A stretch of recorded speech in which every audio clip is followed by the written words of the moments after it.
Bonsoir à tous, bienvenue dans Grand Prix, votre émission 100% Formule 1 sur Next Gen Auto. On va revenir, comme toutes les semaines de Grand Prix, sur la dernière course en date, en l'occurrence le Grand Prix d'Autriche qui a eu lieu ce week-end sur le Red Bull Ring. Alors un Grand Prix remporté par George Russell. C'est une première cette saison et une première depuis fin 2022, avec un sprint l'avait remporté par Max Verstappen. On va débriefer le week-end évidemment équipe par équipe, parler des incidents qu'il y a eu, puisqu'il y en a eu pas mal, parler des débuts de polémique ou des déclarations un petit peu tapageuses de certaines personnes du paddock. On est trois ce soir pour en parler, avec moi Alex. Est-ce que ça va Alex? Salut, ouais, ça va très bien. Donc après cette course qui était pour un tiers, pour deux tiers ennuyeuse et pour un tiers passionnante. Et puis je tiens à commencer par quelque chose de surprenant, c'est-à-dire qu'on va aussi dire du bien de la FIA qui a quasiment réglé le problème des limites de piste en Autriche. On est passé de 1000 infractions à 2, qui ont certes fait polémique, mais en tout cas, beau boulot de la FIA sur les graviers, notamment en virage 9 et 10. On a eu un Grand Prix d'Autriche qui a été animé, mais heureusement qu'il n'a pas été entaché de cette polémique rageante. On se rappelle que l'an dernier, il avait fallu attendre des heures pour le résultat final. Là, on a eu de l'action et pas de la polémique, mais pour autre chose.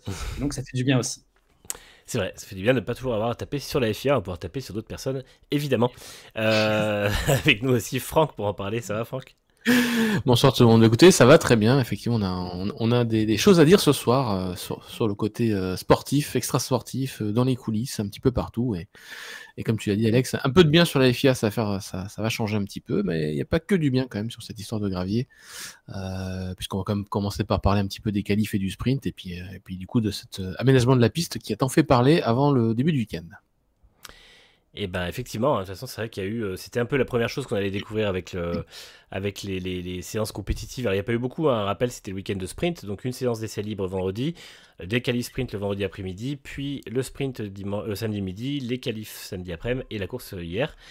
Alors déjà, si vous voulez commencer par ça, je sais pas lequel d'entre vous a beaucoup de choses à dire là-dessus, mais en tout cas, on peut commencer par ça avant de passer aux équipes. Commencer par justement les aménagements du circuit et puis ouais, sur la qualif et le sprint, en gros, ce que ça a donné un petit peu au fil du week-end, Franck. Oui, alors effectivement, comme l'a dit Alex, il y a eu un aménagement d'une bande de gravier au virage 9 et 10 notamment, et deux virages qui ont posé vraiment le plus de problèmes l'an dernier. Et comme l'a dit Alex, la solution trouvée, qui est un aménagement qui doit satisfaire à la fois la F1 et le MotoGP, a totalement rempli son rôle sur ces deux virages-là. Donc de ce côté-là, alors oui pour la FIA, mais c'est quand même une solution trouvée par le circuit aussi, donc saluons aussi le circuit de ce côté-là, mais j'ai pas envie de m'éterniser non plus là-dessus parce qu'il y a beaucoup de choses à dire ce soir. Juste, on va rentrer dans le vif du sujet sur ce point-là, c'est qu'ils auraient pu faire aussi le virage 6, qui a coûté le temps autour de Piastri en qualif, puisque oui, quitte à faire cet aménagement qui limite la possibilité des monoplaces voilà, d'aller trop loin et du coup d'améliorer leur temps, pourquoi n'avoir pas raboté un peu plus l'aménagement au virage 6, histoire d'avoir la même configuration que pour le virage 9 et 10. Et voilà, du coup, donc le temps de Piastri, qui était donc le troisième sur la grille, a été supprimé. La McLaren a voulu tenter de protester sur ce résultat, pardon, mais malheureusement pour des défauts de procédure, hein, ça a été rejeté, donc on ne saura jamais sur la forme si il y avait raison de protester ou non. Voilà, mais bon, le problème, c'est que si c'est pas déposé en bonne et due forme, vous pouvez faire tout ce que vous voulez, ça ne va pas plus loin, parce qu'une autre équipe pourrait après dire non, non, mais la procédure n'a pas été respectée. Donc voilà, il faut malheureusement déposer les choses dans l'ordre et dans les règles. Donc bon, la FIA s'est dédouanée un petit peu de se juger, juger ou se déjuger elle-même à cause de cette faute de procédure. Donc voilà, donc juste petit bémol effectivement sur peut-être pas la FIA sur ce coup-là, vraiment peut-être au circuit. Hein, voilà, le circuit aurait pu faire cet aménagement bord de piste sur tous les virages. On n'était plus à quelques centaines de milliers d'euros près. Surtout que là, il suffit juste de raboter un peu de béton pour rajouter un poil plus de gravier. Ça aurait pas coûté très cher. Donc voilà, donc peut-être que pour l'année prochaine, ce sera pris en considération. Mais en tout cas, bonne solution, voilà, pour en dire du bien là-dessus. Je sais pas si Alex veut rajouter des choses. Juste avant qu'Alex, Oui. Alex, je vais juste finir après. Je voulais juste répondre à Bubble Boy qui dit après avoir remplacé les graviers par le bitume, on revient au gravier. Vous voyez, c'était toujours mieux avant. Mais c'est vrai que c'est pas tout à fait pareil. Parce que là, c'est des bandes de gravier. Bon, le virage 6, il y en a un peu plus, mais c'est un virage lent. Mais les virages rapides, on enlève les gros bacs à gravier parce qu'il y a quand même le risque que si une voiture sort un peu trop violemment, elle puisse se retourner. Et deuxième chose, j'allais dire aussi, c'est que pour l'instant, aucun département légal n'est meilleur que celui d'Aston Martin quand il s'agit de mettre le nez dans le caca de la FIA. Alex, du coup, toi, ton avis sur tout ça? Après, on n'est pas en train de dire que les graviers, c'est la solution absolument parfaite et qu'il n'y a aucun défaut. D'ailleurs, Ricardo l'a dit, lorsqu'il y a un pilote qui sort dans les graviers et que vous êtes dans la voiture derrière, eh bien, il y a d'ailleurs des projections de gravier sur la piste. Et ensuite, vous pouvez vous prendre les graviers derrière vous. Donc, ça peut aussi faire mal. Donc, voilà, il n'y a pas que des points positifs, mais ça prouve que quand on veut changer les choses et quand on veut bien faire les choses, lorsqu'on écoute les pilotes qui voulaient demander des graviers, eh bien, ça fonctionne. Effectivement, il y a aussi le MotoGP qui va courir sur le Red Bull Ring, mais voilà, les graviers, bah, ça s'enlève, etc.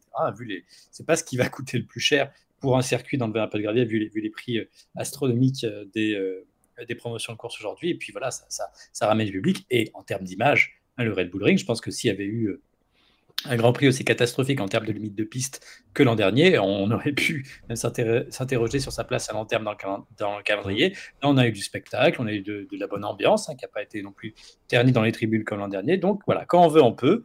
Et félicitations à la FIA, donc au circuit, aux pilotes aussi qui ont poussé pour cette décision. Donc voilà, c'est le signe que la FIA peut bien faire les choses quand elle veut. C'est pour ça qu'on est aussi sévère quand elle fait mal les choses, c'est qu'elle peut y arriver. Elle le prouve là.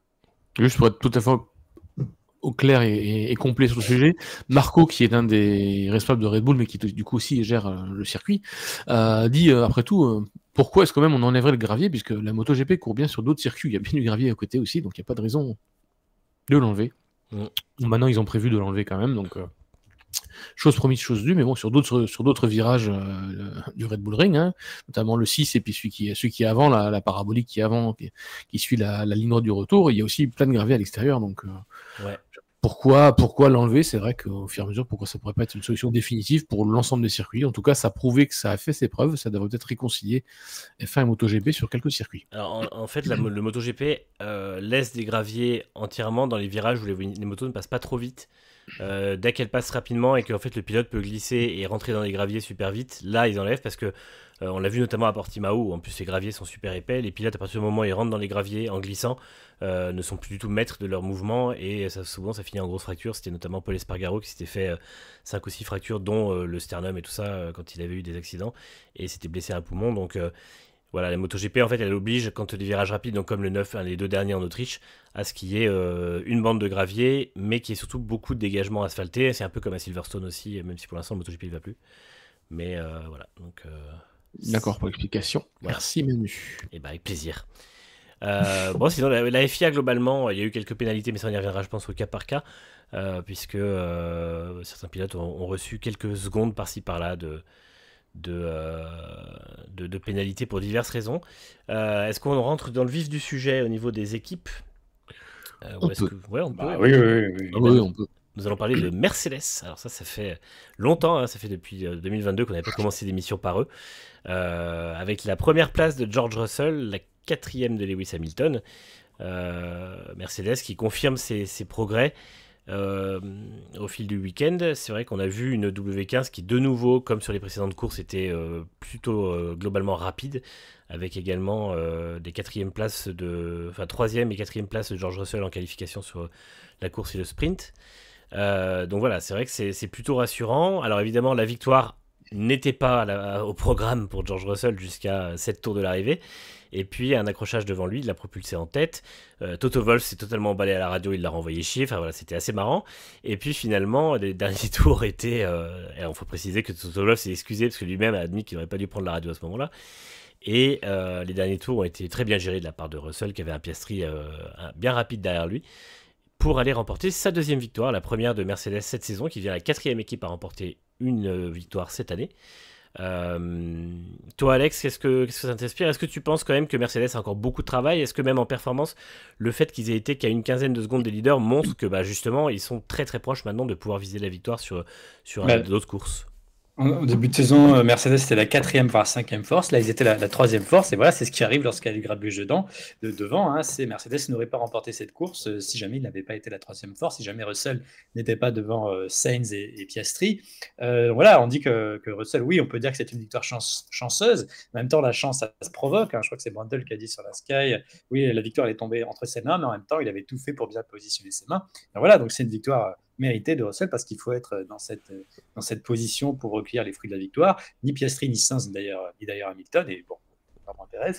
Voilà, donc c'est tout simplement le résultat logique de leur progression qui est assez impressionnante depuis le nouvel aileron de Monaco. Alors bien sûr, c'est clair qu'il leur manque 2-3 dixièmes, hein, c'est ce que chiffrait Wolf, c'était peut-être même un peu plus sur ce circuit. Mais voilà, quand on est la 3e force et que les 2 premières forces se rentrent dedans, on récolte logiquement les fruits de la victoire. Non, il y a quelques courses, c'était Ferrari qui aurait gagné. Hein, voilà, Sainz a gagné à Melbourne.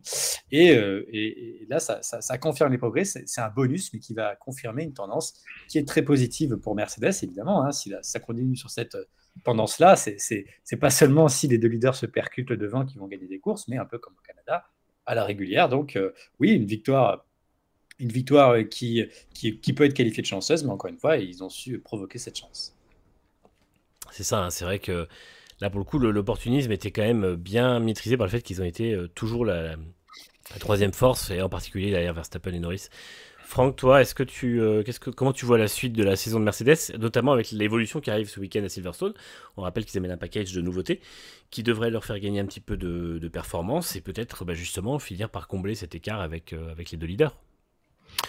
Mercedes est sur une très très bonne dynamique, en tout cas meilleure que Ferrari, clairement. Donc pour devenir la 3e force du plateau, c'est bien parti. Allez titiller McLaren et Red Bull, on verra ce que donneront les évolutions de Silverstone, mais c'est effectivement très très encourageant pour l'équipe, voilà, qui a trouvé, voilà, on va réutiliser cette expression d'étoile polaire, hein, voilà, donc, qui semblait chère effectivement à Lewis Hamilton et à Toto Wolff, mais c'est vraiment le cas, hein, voilà, donc ils ont réussi à trouver une direction pour le développement, à comprendre voilà l'effet de sol, donc ce qui est forcément une très bonne chose pour la finir la saison, très bonne chose aussi pour 2025. Et forcément aussi pour concevoir les monoplaces de 2026. Donc il y a du court terme, il y a du moyen terme et du long terme chez Mercedes qui font souffler un petit peu tout le monde, quoi. Et aussi en termes de management de toute l'équipe technique, c'est un gros soulagement aussi, parce que ça veut dire que repris en main par James Allison, toute l'équipe technique elle sait concevoir de nouveau des pièces qui fonctionnent. Et voilà, il n'y a pas besoin forcément là, de devoir nouveau tout chambouler ou de restructurer. Et c'est forcément une solide fondation pour la suite. Donc voilà, on a maintenant 4 équipes qui ont gagné.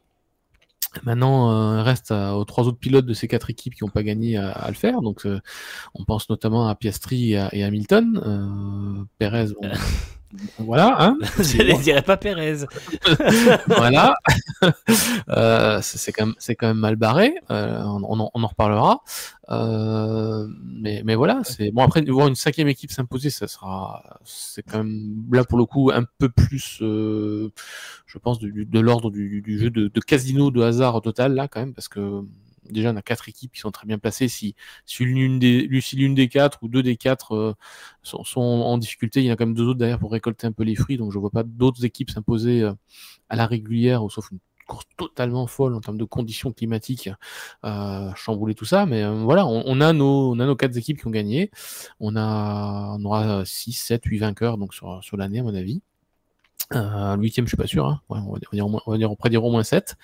Ce serait bien d'ailleurs pour la belle histoire que Lewis Hamilton au moins arrive à s'imposer une dernière fois pour Mercedes avant de partir chez Ferrari, et que Oscar Piastri s'y gagne son premier Grand Prix. Voilà, comme ça tout le monde serait très très content cette saison.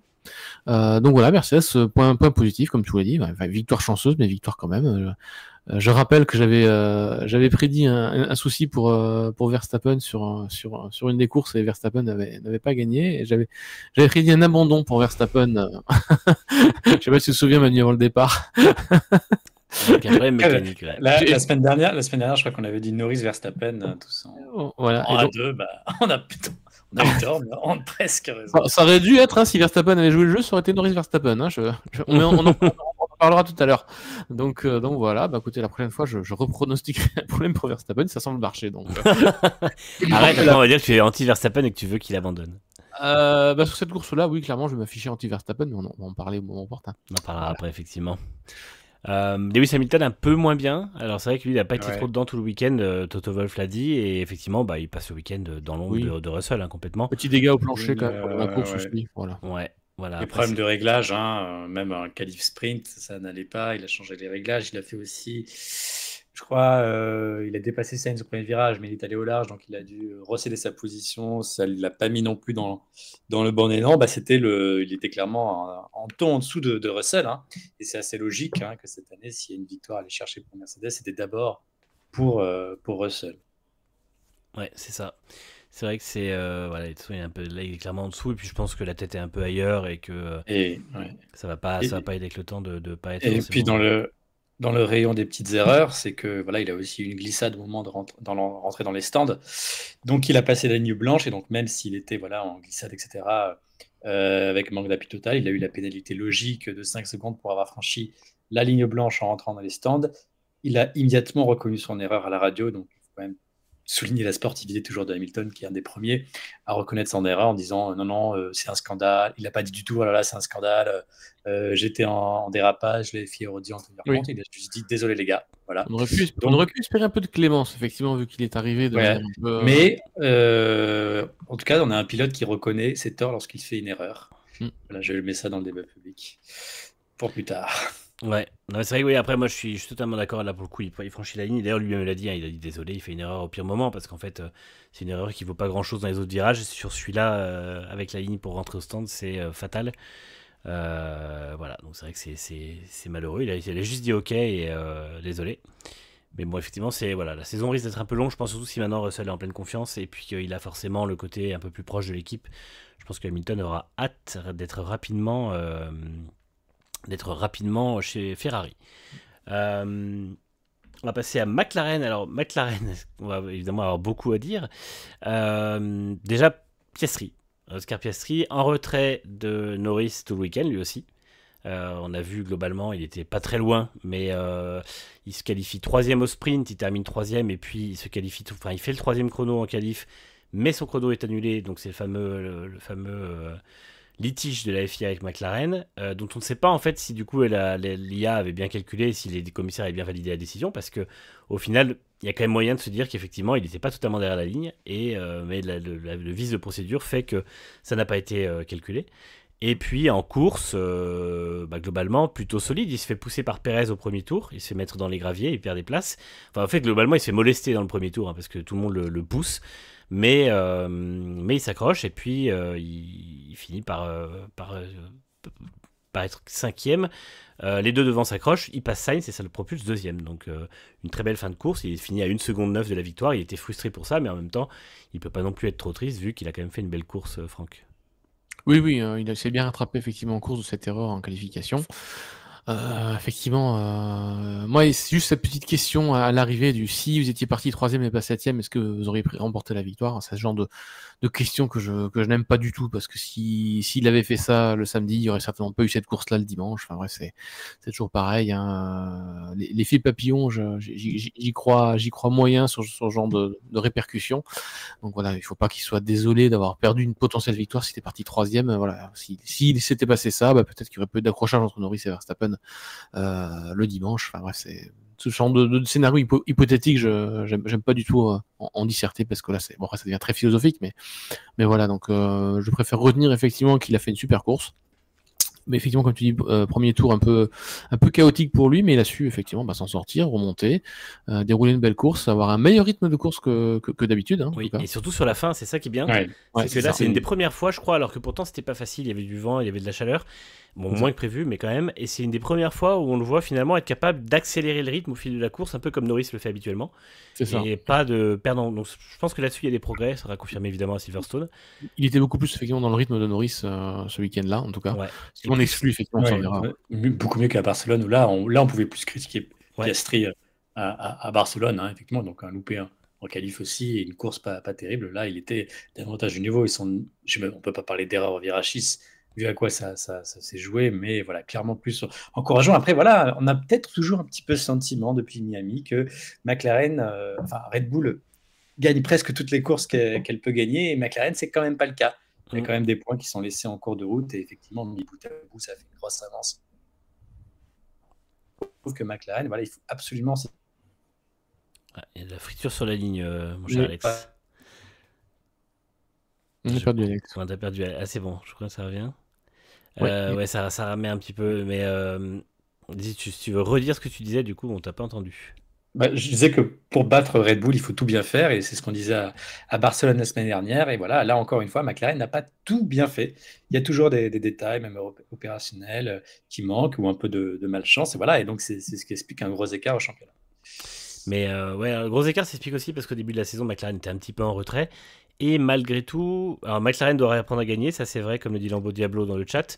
Malgré tout, je trouve que McLaren fait quand même les choses bien. C'est juste que les fins de course donnent une image, je trouve, un peu erronée du vrai tableau. Et je trouve que malgré tout, en début de course notamment, on voit que la McLaren est toujours moins rapide que la Red Bull. Et là, concrètement, il n'y a pas le problème au stand pour Verstappen, et il n'y a pas des super tours de sortie de Norris après son arrêt. Il n'y a pas match en fait. Donc, avec le plein, la Red Bull a toujours été plus rapide que la McLaren. Ouais, et ça se vérifie. Ça s'inverse sur la fin de course chaque fois.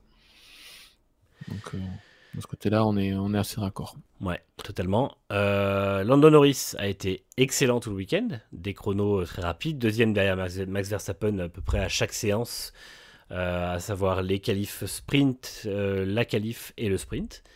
Mais donc, erreur débutant dans le sprint quand même. Oui, alors erreur débutant dans le sprint, effectivement, où il double Verstappen et ensuite il le laisse repasser en lui ouvrant la porte grande à l'intérieur. Et puis il ne le tasse pas quand Verstappen le passe. Passe, Max, passe, tu rendras l'appareil demain, n'est-ce pas? Voilà, c'est ça. Attention, cet argument va revenir dans un boomerang, comme un boomerang, approximativement 30 secondes.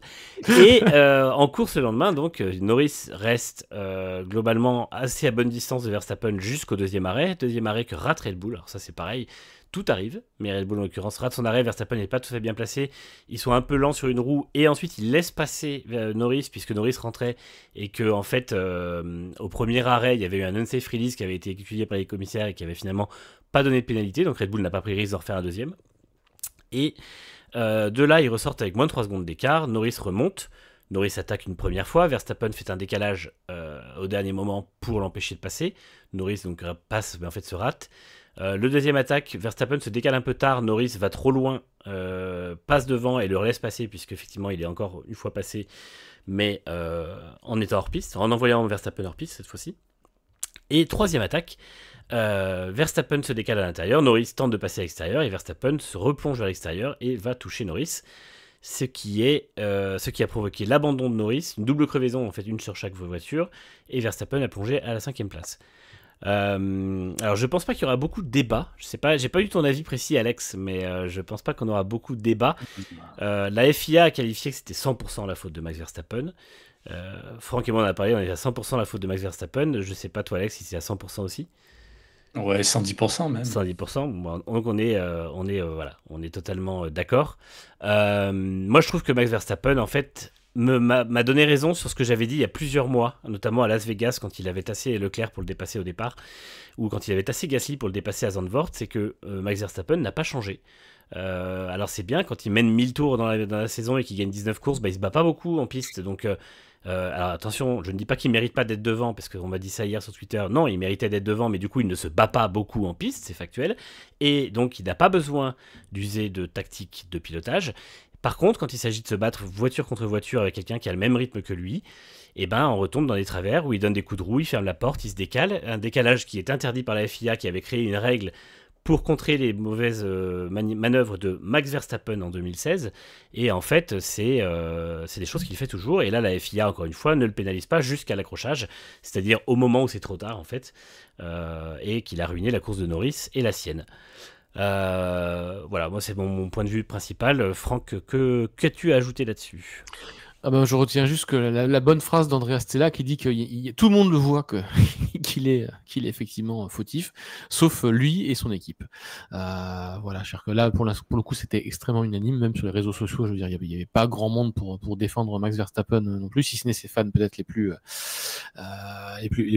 féroces. Il n'y a pas grand-chose de plus à dire. Peut-être que les décalages sont beaucoup plus subtils qu'ils ne l'étaient par le passé.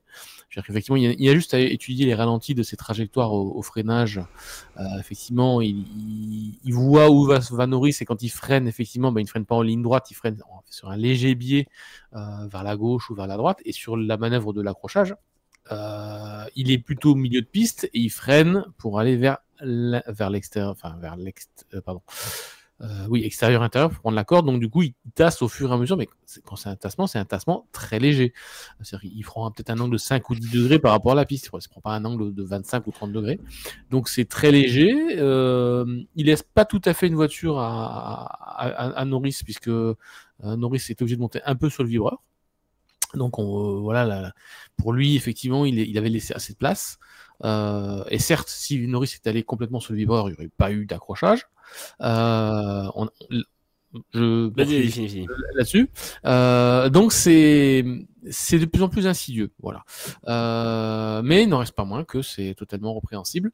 Et pour moi, la faute est du côté de la FIA aussi, clairement. Et Norris, d'ailleurs, et Stella l'ont un peu rappelé dans les articles qu'on a publiés aujourd'hui, sur le fait que la FIA devrait sanctionner directement, au moins par un premier avertissement, et ensuite un deuxième si nécessaire, pour éviter ce genre de décalage. Je veux dire que...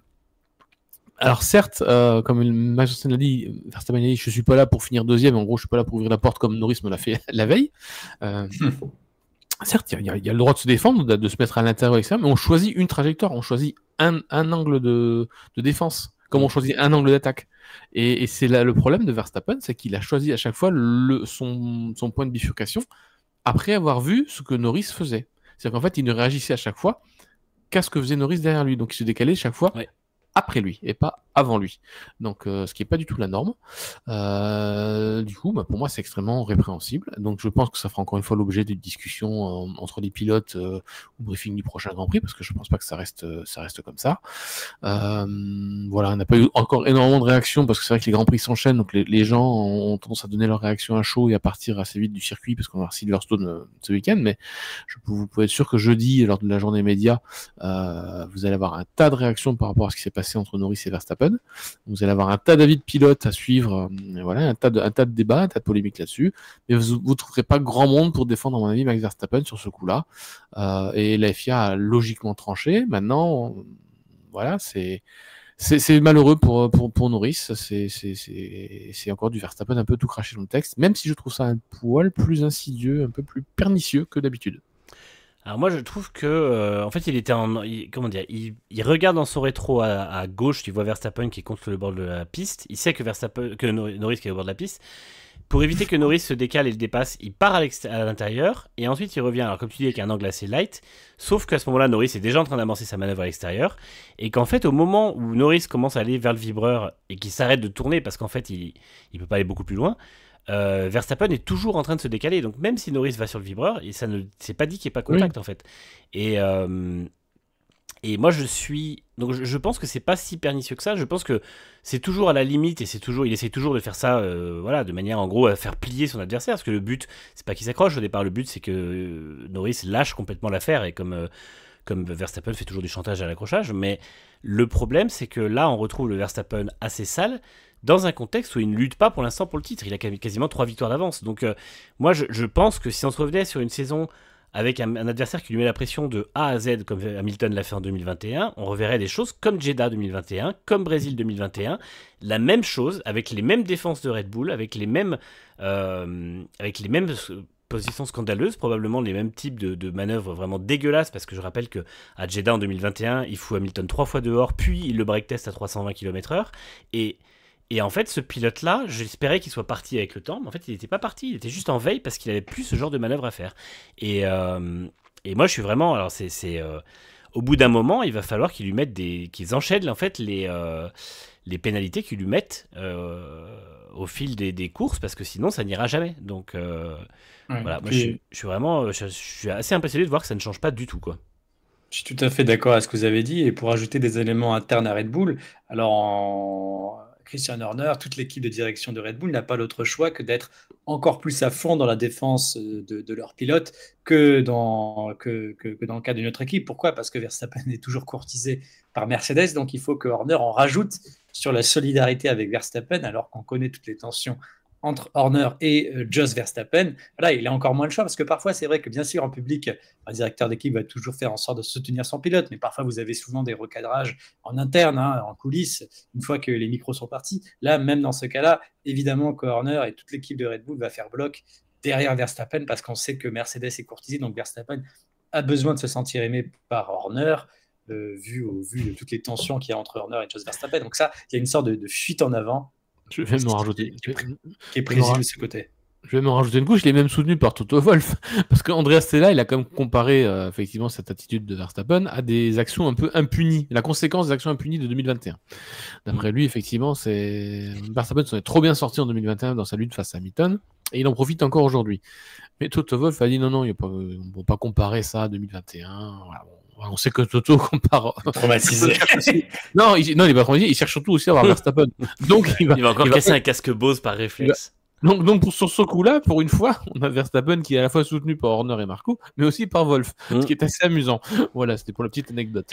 Et Wolff a deux doigts de dire ouais, Hamilton est allé beaucoup trop. En plus, de toute façon, la FIA a bien fait parce que franchement. En plus, célébrer la victoire à Silverstone devant Verstappen à l'hôpital, ça m'a toujours choqué. Et au fait, est-ce que vous savez si Michael Masi va bien? Non, mais... Je m'inquiète pour lui récemment.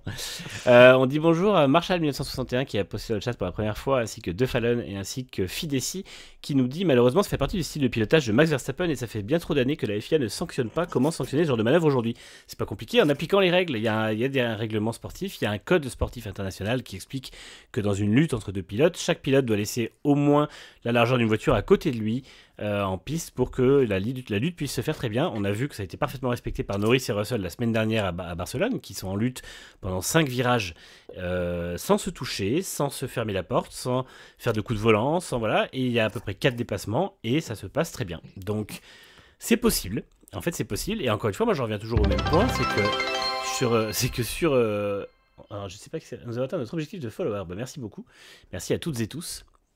On a eu une notification qui a fait du bruit. Oui, je disais, en fait, le problème de Verstappen, c'est qu'on n'a jamais ça avec lui. On n'a jamais des luttes sur plusieurs virages à la fois, parce que Max Verstappen ne fait pas c'est soit il passe, soit il empêche de passer, soit ça s'accroche, mais ça ne va pas plus loin. Donc je suis toujours un peu frustré de voir que, en fait, Verstappen est le meilleur pilote actuel, que 97 ou 96% de ce qu'il fait est parfait, mais qu'au moment où il faut se battre avec juste quelqu'un en piste, il est incapable de le faire de manière propre, et ça ne change pas.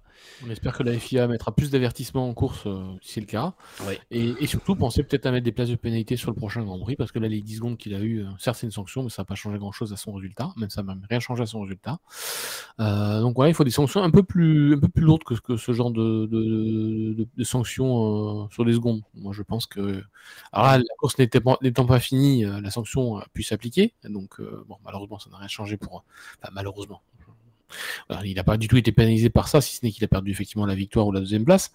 Mais voilà, ça n'empêche rien, ça n'enlève rien en fait que Norris lui a tout perdu sur cette action-là.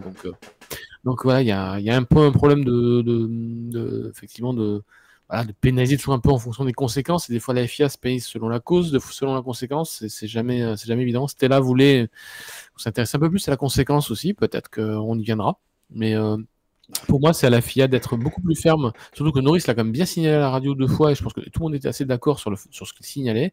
Donc, la FIA adresse un avertissement. Alors, c'est toujours le problème, c'est qu'il y a le temps que ça remonte au bureau des commissaires, que le commissaire dise OK, on le fait, que ça redescende. Effectivement, il y a peut-être des fois 1 ou 2 ou 3 tours qui se passent, et effectivement, tout s'est un petit peu enchaîné très vite. Mais voilà, c'est vrai qu'il faudrait des cartons jaunes rapides sur ce genre d'action. Donc, je sais pas comment la FIA pourrait les mettre en place, mais voilà, après ça pourrait être très très très bien, ou de 2 cartons jaunes, tu laisses passer ton adversaire, c'est tout quoi. C'est ça. Sanction directe, tu laisses passer ton adversaire, t'as perdu ta place quoi. Voilà. Hacho me dit il va falloir juger les conséquences en plus des actes, mais le problème c'est qu'aujourd'hui la FIA ne fait que ça, puisque la preuve, Verstappen fait 3 conneries hier, et en fait celle qui est jugée c'est celle où ça tape, et alors que la FIA dit explicitement qu'elle ne juge pas les conséquences, mais c'est faux, puisque en fait les conséquences sont quand même On en parlait la semaine dernière à Barcelone sur les touchettes volontaires de Leclerc et de Stroll qui vont percuter, enfin, même légèrement, mais percuter volontairement leurs concurrents en piste en essai libre. Si jamais il y avait eu des dégâts ou même un crash, là évidemment qu'il y aurait eu des sanctions très très lourdes de la FIA parce que les conséquences, et non pas l'acte en lui-même, auraient été davantage marquées. C'est ça. Donc voilà, après, je sais pas s'il y a grand chose de plus à dire sur ce, Non, on va pas s'éterniser plus là-dessus. Je pense sur qu'on est cet tous assez accrochage. Ouais, je pense qu'effectivement, on est tous d'accord. C'est vrai Ah, que maintenant, c'était- ça va mettre la pression sur Verstappen au prochain Grand Prix. Peut-être qu'il y aura, c'est à prendre en compte pour évaluer les pénalités. C'est aussi finalement les récidives des pilotes. Hein. Si Verstappen refait les mêmes manœuvres dans 2 Grands Prix, est-ce qu'il ne faudrait pas doubler la sanction en prenant en compte voilà, Ah. Magnussen en a été un petit peu victime mine de rien. Donc voilà, il y a J'ai peut-être juste aussi ça à prendre en compte dans l'échelle des Je peines. dis juste qu'on arrive à Silverstone, que Mercedes aura des évolutions, qu'Hamilton voudra briller, il va se retrouver face à Verstappen, et advienne que pourra.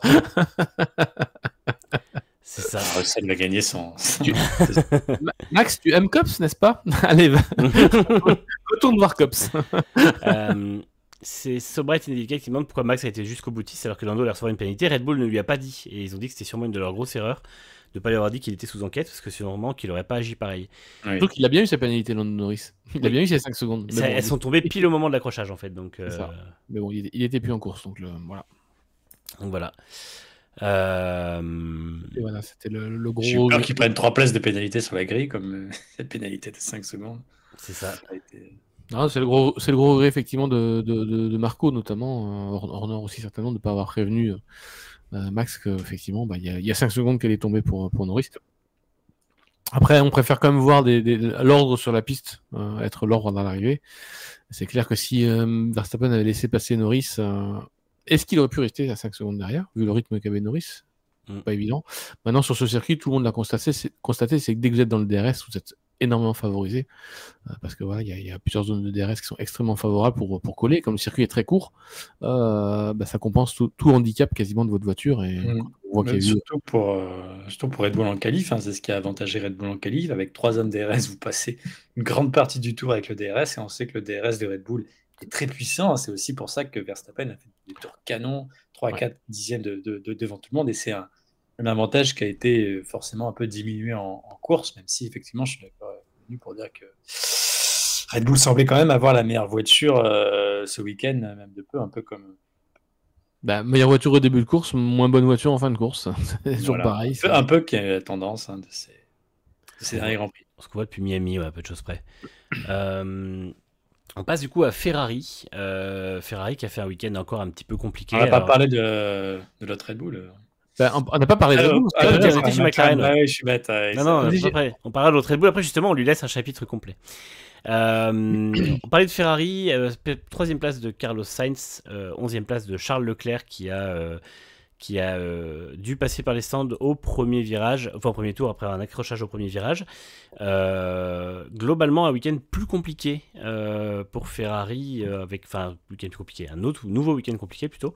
Depuis le très bon résultat de Monaco, c'est plus exactement ça pour Ferrari. On voit que les circuits ne conviennent pas forcément à la voiture, mais qu'aussi les évolutions ne sont pas forcément aussi bonnes qu'espérées et aussi bonnes que celles de la concurrence.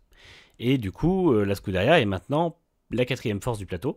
Alors c'est vrai qu'encore une fois les écarts sont assez infimes et que il n'y a pas de danger. Frédéric Vasseur n'est pas encore trop inquiet, mais c'est vrai que la dynamique n'est pas très très bonne comme tu disais tout à l'heure Franck, et effectivement on peut commencer à s'inquiéter, savoir est-ce que Ferrari va pouvoir continuer comme ça et réussir à repasser dans le groupe des leaders de manière plus proche, parce qu'il ne faut pas oublier que à plusieurs reprises, notamment à Melbourne et à Monaco, ils étaient vraiment meilleurs que Red Bull, enfin en tout cas au niveau de Red Bull, et que là du coup ils ne sont plus du tout. Ouais, du côté de la presse italienne, on commence déjà à comparer Vasseur à Binotto, dans la mesure où Binotto disait il y avait un côté méthode Coué et tout va bien. Hein, c'est un petit peu, c'est vrai, le même discours qu'on entend chez Vasseur, à savoir que les évolutions fonctionnent et qu'on n'a pas une chance, c'est un week-end sans, et ça va finir par venir. Et voilà, on a un peu un discours, je trouve, un peu d'autocomplaisance.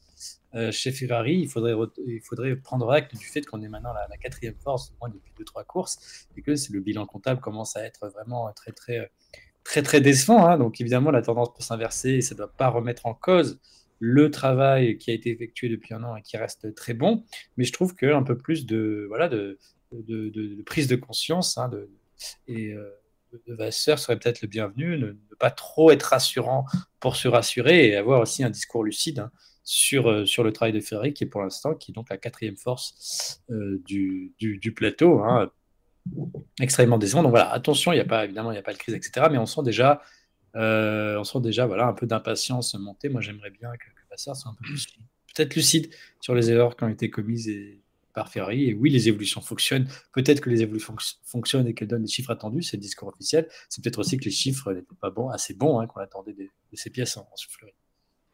Ah oui, alors le problème des évolutions, c'est qu'elles causent du marsouinage de nouveau, en fait. C'est un petit peu ça qui les a handicapés ce week-end, et d'ailleurs aussi un petit peu à Barcelone. Donc apparemment, pour bien faire fonctionner la Ferrari, il y a une plage de réglage qui font qu'avec ces évolutions-là, le marsouinage est revenu aussi un petit peu. Donc ça veut dire que une ou deux pièces qui ont été introduites, probablement côté du plancher, voilà, provoquent ce marsouinage. Et c'est ce qui leur permet effectivement de ne pas vraiment exploiter le potentiel attendu, voilà, normalement en termes de gains. Donc bon, effectivement, comme dit Manu, comme tu le dis, comme Frédéric Vasseur l'a dit, il n'y a pas encore de péril dans la demeure. Il faut effectivement comprendre pourquoi ce marsouinage est réapparu avec ces pièces-là. On nous parle dans le chat qu'il y a des pièces qui étaient prévues pour Silverstone, qui avancées pour Silverstone. Non, en fait, toutes ces pièces-là devaient arriver pour Silverstone et ont été avancées au fur et à mesure. Il reste des pièces effectivement à introduire à Silverstone, voilà, mais en fait, c'est toute une partie du package qui a été avancée à Barcelone, Autriche et Silverstone pour la fin. Donc c'est pas le one shot qui était prévu pour Silverstone, ça a été avancé au fur et à mesure. Donc voilà, il suffit effectivement pour la Scuderia, de comprendre pourquoi il y a ce marsouinage qui est revenu. Après, voilà, ils savent le contrôler, ils savent le maîtriser. Si avec 2 courses, maintenant peut-être de data, ils vont pouvoir comprendre tout ça. Ça sera important aussi parce qu'à Silverstone, c'est quand même une piste qui, en termes de marsouinage, est extrêmement exigeante. Parce que là, on est vraiment sur un circuit d'aérodynamique et où les voitures sont vraiment plaquées au sol. Donc, il serait important d'avoir des bons réglages là-bas. Et nul doute que si ils ont constaté que le marsouinage était revenu, il y aura peut-être 2 solutions de plancher qui seront apportées. Peut-être la précédente, voilà, histoire de se passer de ce phénomène-là, parce qu'à Silverstone, c'est très pénalisant. Voilà, donc pas de pari dans la demeure. On savait que Ferrari n'était pas encore au niveau de Red Bull. Ils sont par contre passés un cran derrière McLaren.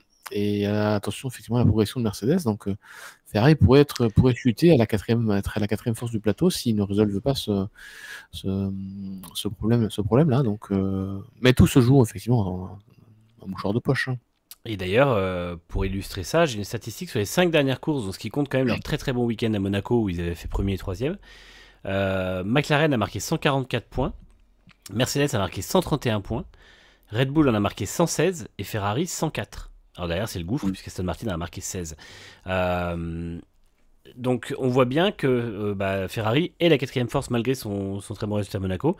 Et qu'en fait, il concède quand même 40 points à McLaren en 5 courses, donc l'écart se réduit vraiment drastiquement. Et ils en concèdent aussi 27 à Mercedes. Donc en fait, même la 3e place du championnat ne sera pas non plus assurée. Le Canada a quand même coûté très cher. Le double abandon au Canada a quand même coûté très cher. Hein. Ouais, ça c'est clair. Mais en fait, toutes les autres équipes ont aussi eu des problèmes. Red Bull n'a qu'une voiture, etc. Donc c'est un petit peu compliqué. Et Red Bull, ils ont causé leur propre problème. Hein. Complètement. Hein. Voilà. Complètement. Non, en fait, je ne sais pas si vous avez encore beaucoup de choses à dire sur Ferrari. Non. Parce que justement, je glissais volontairement ça avant qu'on parle de Red Bull, puisque donc Max Verstappen finit 5e, alors avec une pénalité et un accident, il termine 2 places devant Sergio Perez. Malgré les pénalités, malgré tout ça. Voilà, mais ouais, malgré un accident, malgré un tour avec une roue crevée, il termine devant Sergio Perez. 17 secondes devant, ouais.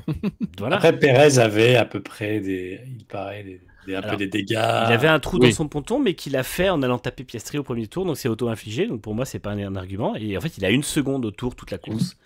Et il est à 9 dixièmes en qualif. Hein, il est à 9 dixièmes en qualif sur un circuit de 64 secondes. Court. Il n'y a pas beaucoup de virages.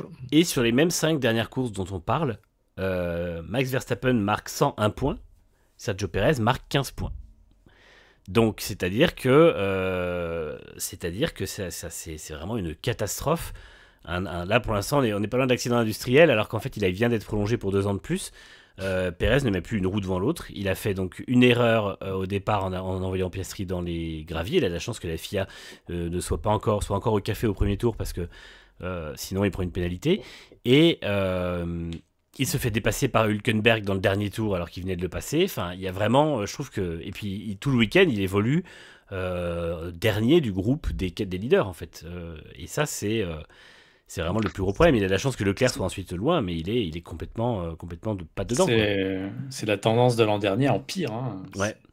C'était la première fois depuis 5 courses, je crois, qu'il se qualifiait dans le top 10. Donc oui, donc évidemment, c'est catastrophique. Après, dans une RBF1, c'est quand même pas mal d'arriver. Peut-être qu'il ferait mieux dans une RBF1. Non, mais il termine encore une fois, il termine 2 places devant Ricciardo. Il est jamais très loin devant la première RBF1 et voire derrière des fois. Et puis c'est une catastrophe. Enfin, moi, je trouve que c'est une catastrophe en termes de rythme. Les 9 dixièmes sur. En fait, c'est sur un circuit. Quel scandaleux. Même Sargent prend 2 dixièmes par Albon, je crois.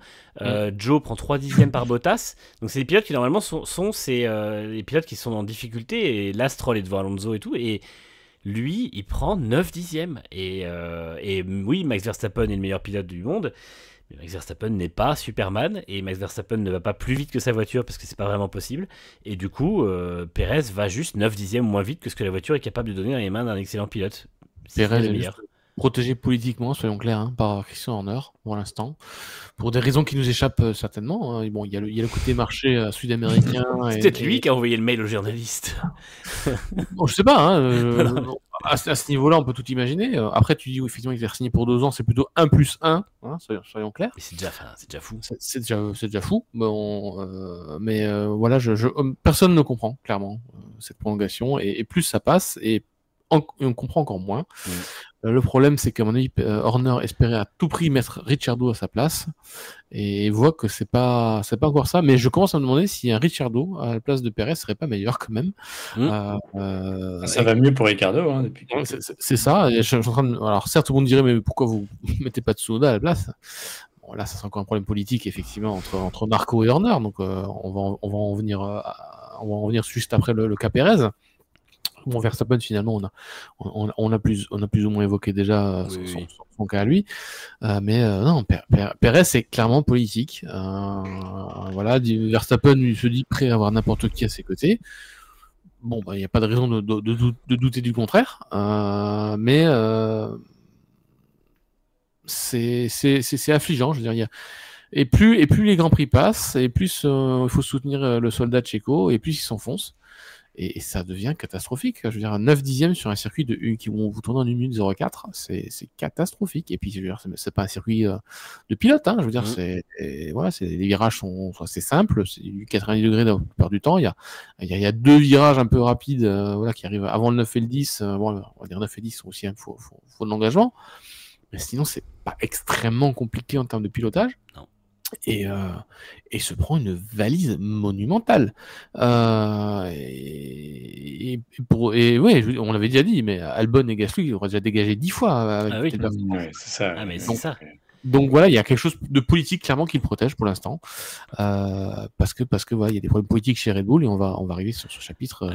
Maintenant, je crois. Alors, juste avant, petite réponse à des commentaires du chat, Dr Kenobi qui dit il va finir 8ème du championnat, ça continue. Il faut savoir que au rythme où ça va par rapport notamment à Russell qui a marqué 73 points dans les 5 dernières courses, Perez sera 8ème du championnat dans 4 courses, j'ai calculé selon la moyenne. Donc oui, il va probablement finir 8ème du championnat, en fait, c'est factuel. La deuxième question, Satanas Diabolo me demande est-ce qu'il ne regrette pas d'avoir prolongé Perez? Je pense que tout le monde sauf Horner le regrette. Horner, lui, non, apparemment.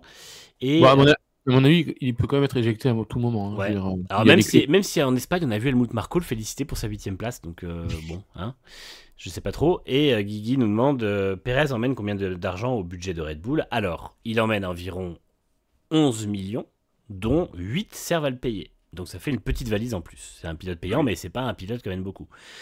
Les ventes de canettes au Mexique, j'ai vérifié parce que j'ai creusé les stats. Du coup, je me suis dit, on va aller au bout du truc. J'ai compté les canettes une par une. Absolument, je me suis fait chier. Ils sont allés. J'ai vu sur un site qui s'appelle Statista, je crois, qui a mis que en fait, les ventes sont assez instables selon les périodes et tout, mais que entre le 1er janvier 2021 et le 31 décembre 2023, on est sur des volumes de canettes quasiment similaire. Je crois que c'est 14 400 tonnes, je sais pas quoi. Enfin bref, mais c'est des volumes similaires, donc c'est pas ça non plus. Ça, c'est du professionnalisme. T'as vu? Vous rappeler que Oracle apporte à peu près 100 millions de dollars par an à Red Bull. C'est ça. Donc, et voilà. Bibit, je crois que c'est 20 ou 30. Les calculs sont mutilés. Parce que ces deux sponsors, en gros, amènent quasiment de quoi boucler le budget et Red Bull fait le reste. Ouais. Et en fait, donc Perez, c'est une goutte d'eau en fait là-dedans. Alors certes, il vend du merch, mais c'est pareil, le merch, c'est une goutte d'eau aussi. Donc, c'est clairement politique. Et du coup, on va pouvoir passer à la suite, puisque Franck voulait commencer à parler politique chez Red Bull. Attention, il y a de quoi dire. Vous êtes prêts, vous êtes connotés. C'est parti pour... Alors, on pensait que tout était à peu près calme, au moins côté public. Hein, je veux dire, ça discutait plus trop, voilà.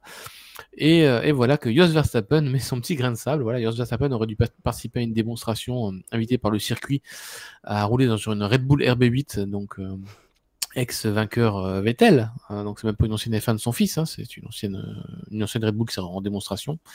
Mais voilà, Christian Horner ne voulait absolument pas le voir au volant de cette voiture. On sait quand même que c'est comme Jos Verstappen qui est au tout début d'année quand même vilipendé le fait qu'Horner restait à la tête de l'équipe, que ça allait causer son implosion, tout ça. Donc Horner n'a pas digéré évidemment et a souhaité que si la parade se faisait comme avec Verstappen, celle-ci ne soit absolument pas filmée, qu'il n'y ait pas d'image qui reste, voilà, qu'il n'y ait même pas son nom qui apparaisse à l'écran et qu'on ne garde pas les images.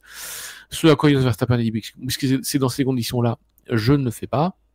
Et du coup, c'est Patrick Frieser qui a récupéré sa Red Bull pour la petite info. Il voulait vraiment pas qu'il la conduise, parce que pour aller chercher Frieser...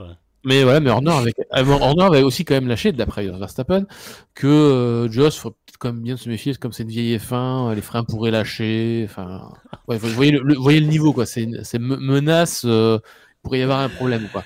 Waouh. Là, il a reçu un petit courrier avec des lettres découpées dans un journal lui disant attention aux freins de la RB8.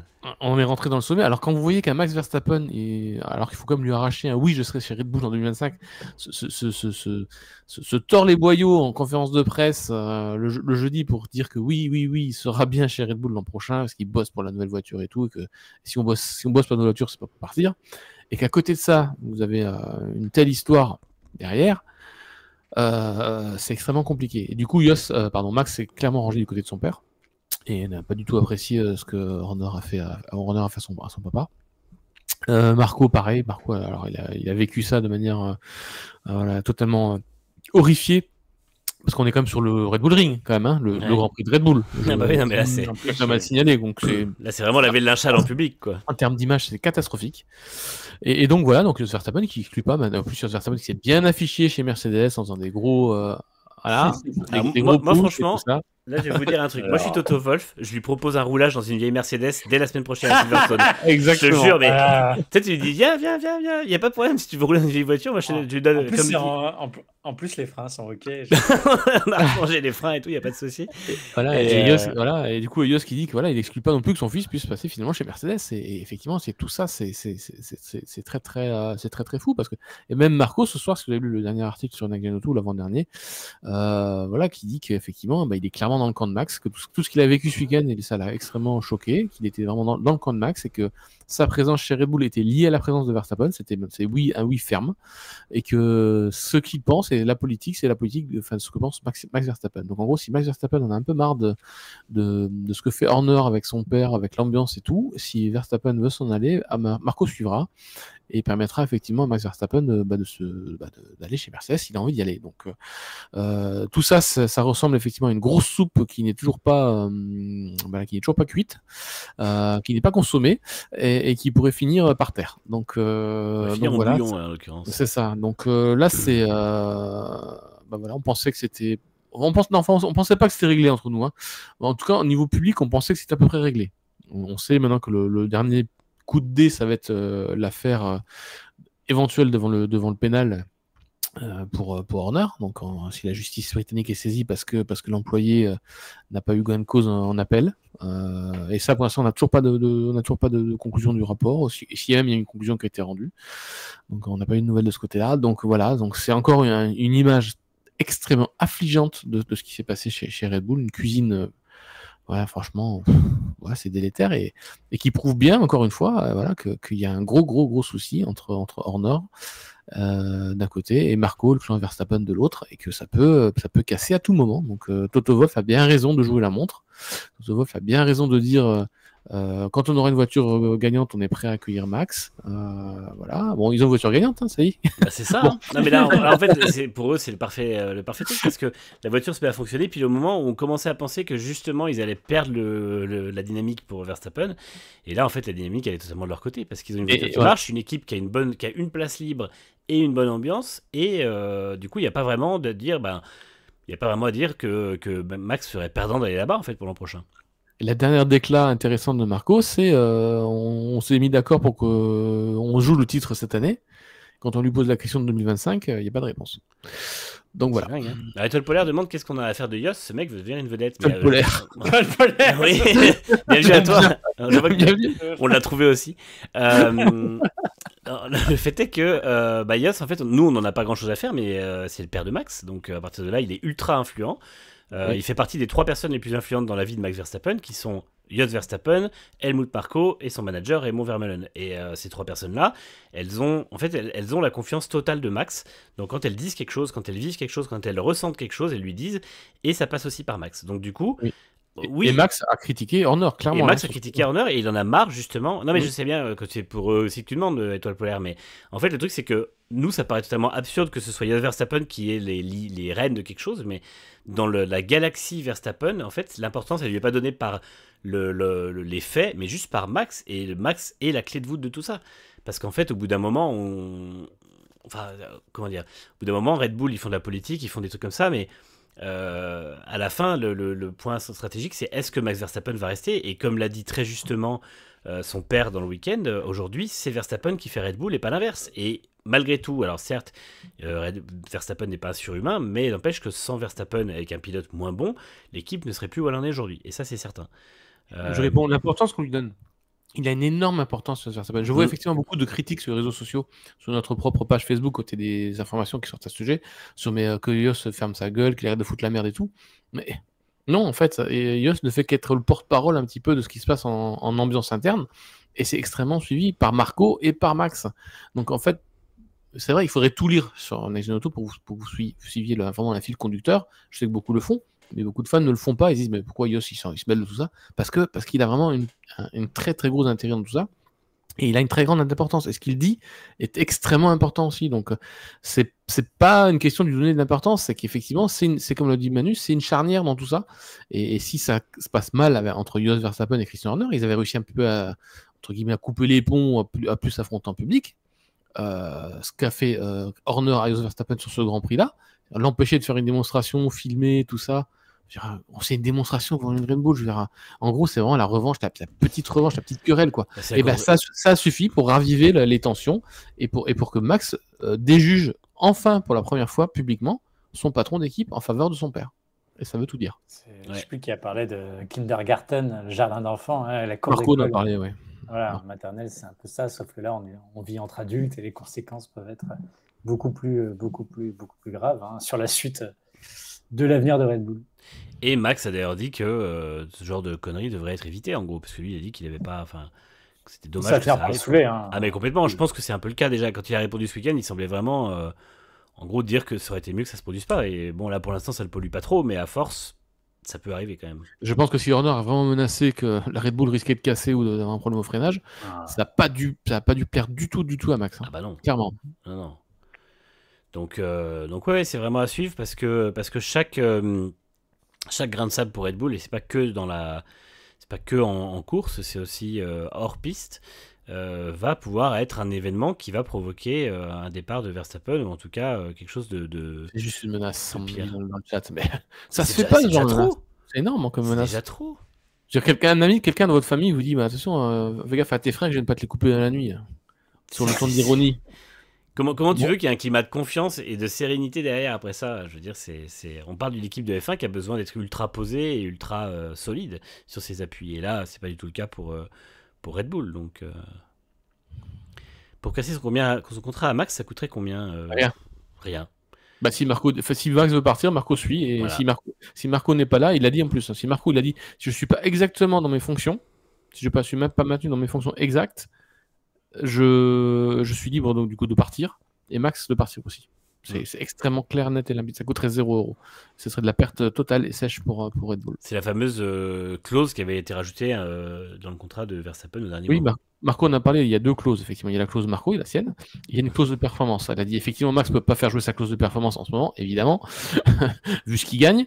Par contre, la clause Marco, elle est toujours valable. Elle sera valable à n'importe quel moment du jour et de la nuit. Si Marco se réveille un matin en disant j'en ai marre, j'en peux plus, j'ai envie de me casser, et qu'il se met d'accord avec Max pour aller chez Mercedes, il le fera. Voilà. Il n'y a pas de raison qu'ils ne le fassent pas. D'ailleurs, moi, je suis même étonné que ce ne soit pas déjà fait. Je pense que là, ils vont attendre de voir qu'effectivement, peut-être que le titre va bien jouer pour la Red Bull. Ils vont en engranger encore un. Et ça devrait pouvoir jouer comme ça. Ouais, limite 2026. Et toutefois, va dire j'attends jusqu'en novembre. Donc en gros, si le titre se profile en septembre ou en octobre, qui peut avoir Verstappen, je veux dire, soyez pas surpris qu'en septembre, octobre ou novembre, vous ayez un Verstappen annoncé chez Mercedes. Hein. Moi, je serais même prêt, s'il y avait une cote quelque part, un pari là-dessus, à mettre quelques dizaines d'euros dessus. Pour pas dire centaines. Bon, ça doit exister au Royaume-Uni. Oui, on va trouver ça. Au Royaume-Uni, pareil, surtout. Même le Premier ministre du Royaume-uni est dans un scandale puisqu'il a parié sur les résultats des élections avec ses conseillers. Ça lui a posé des...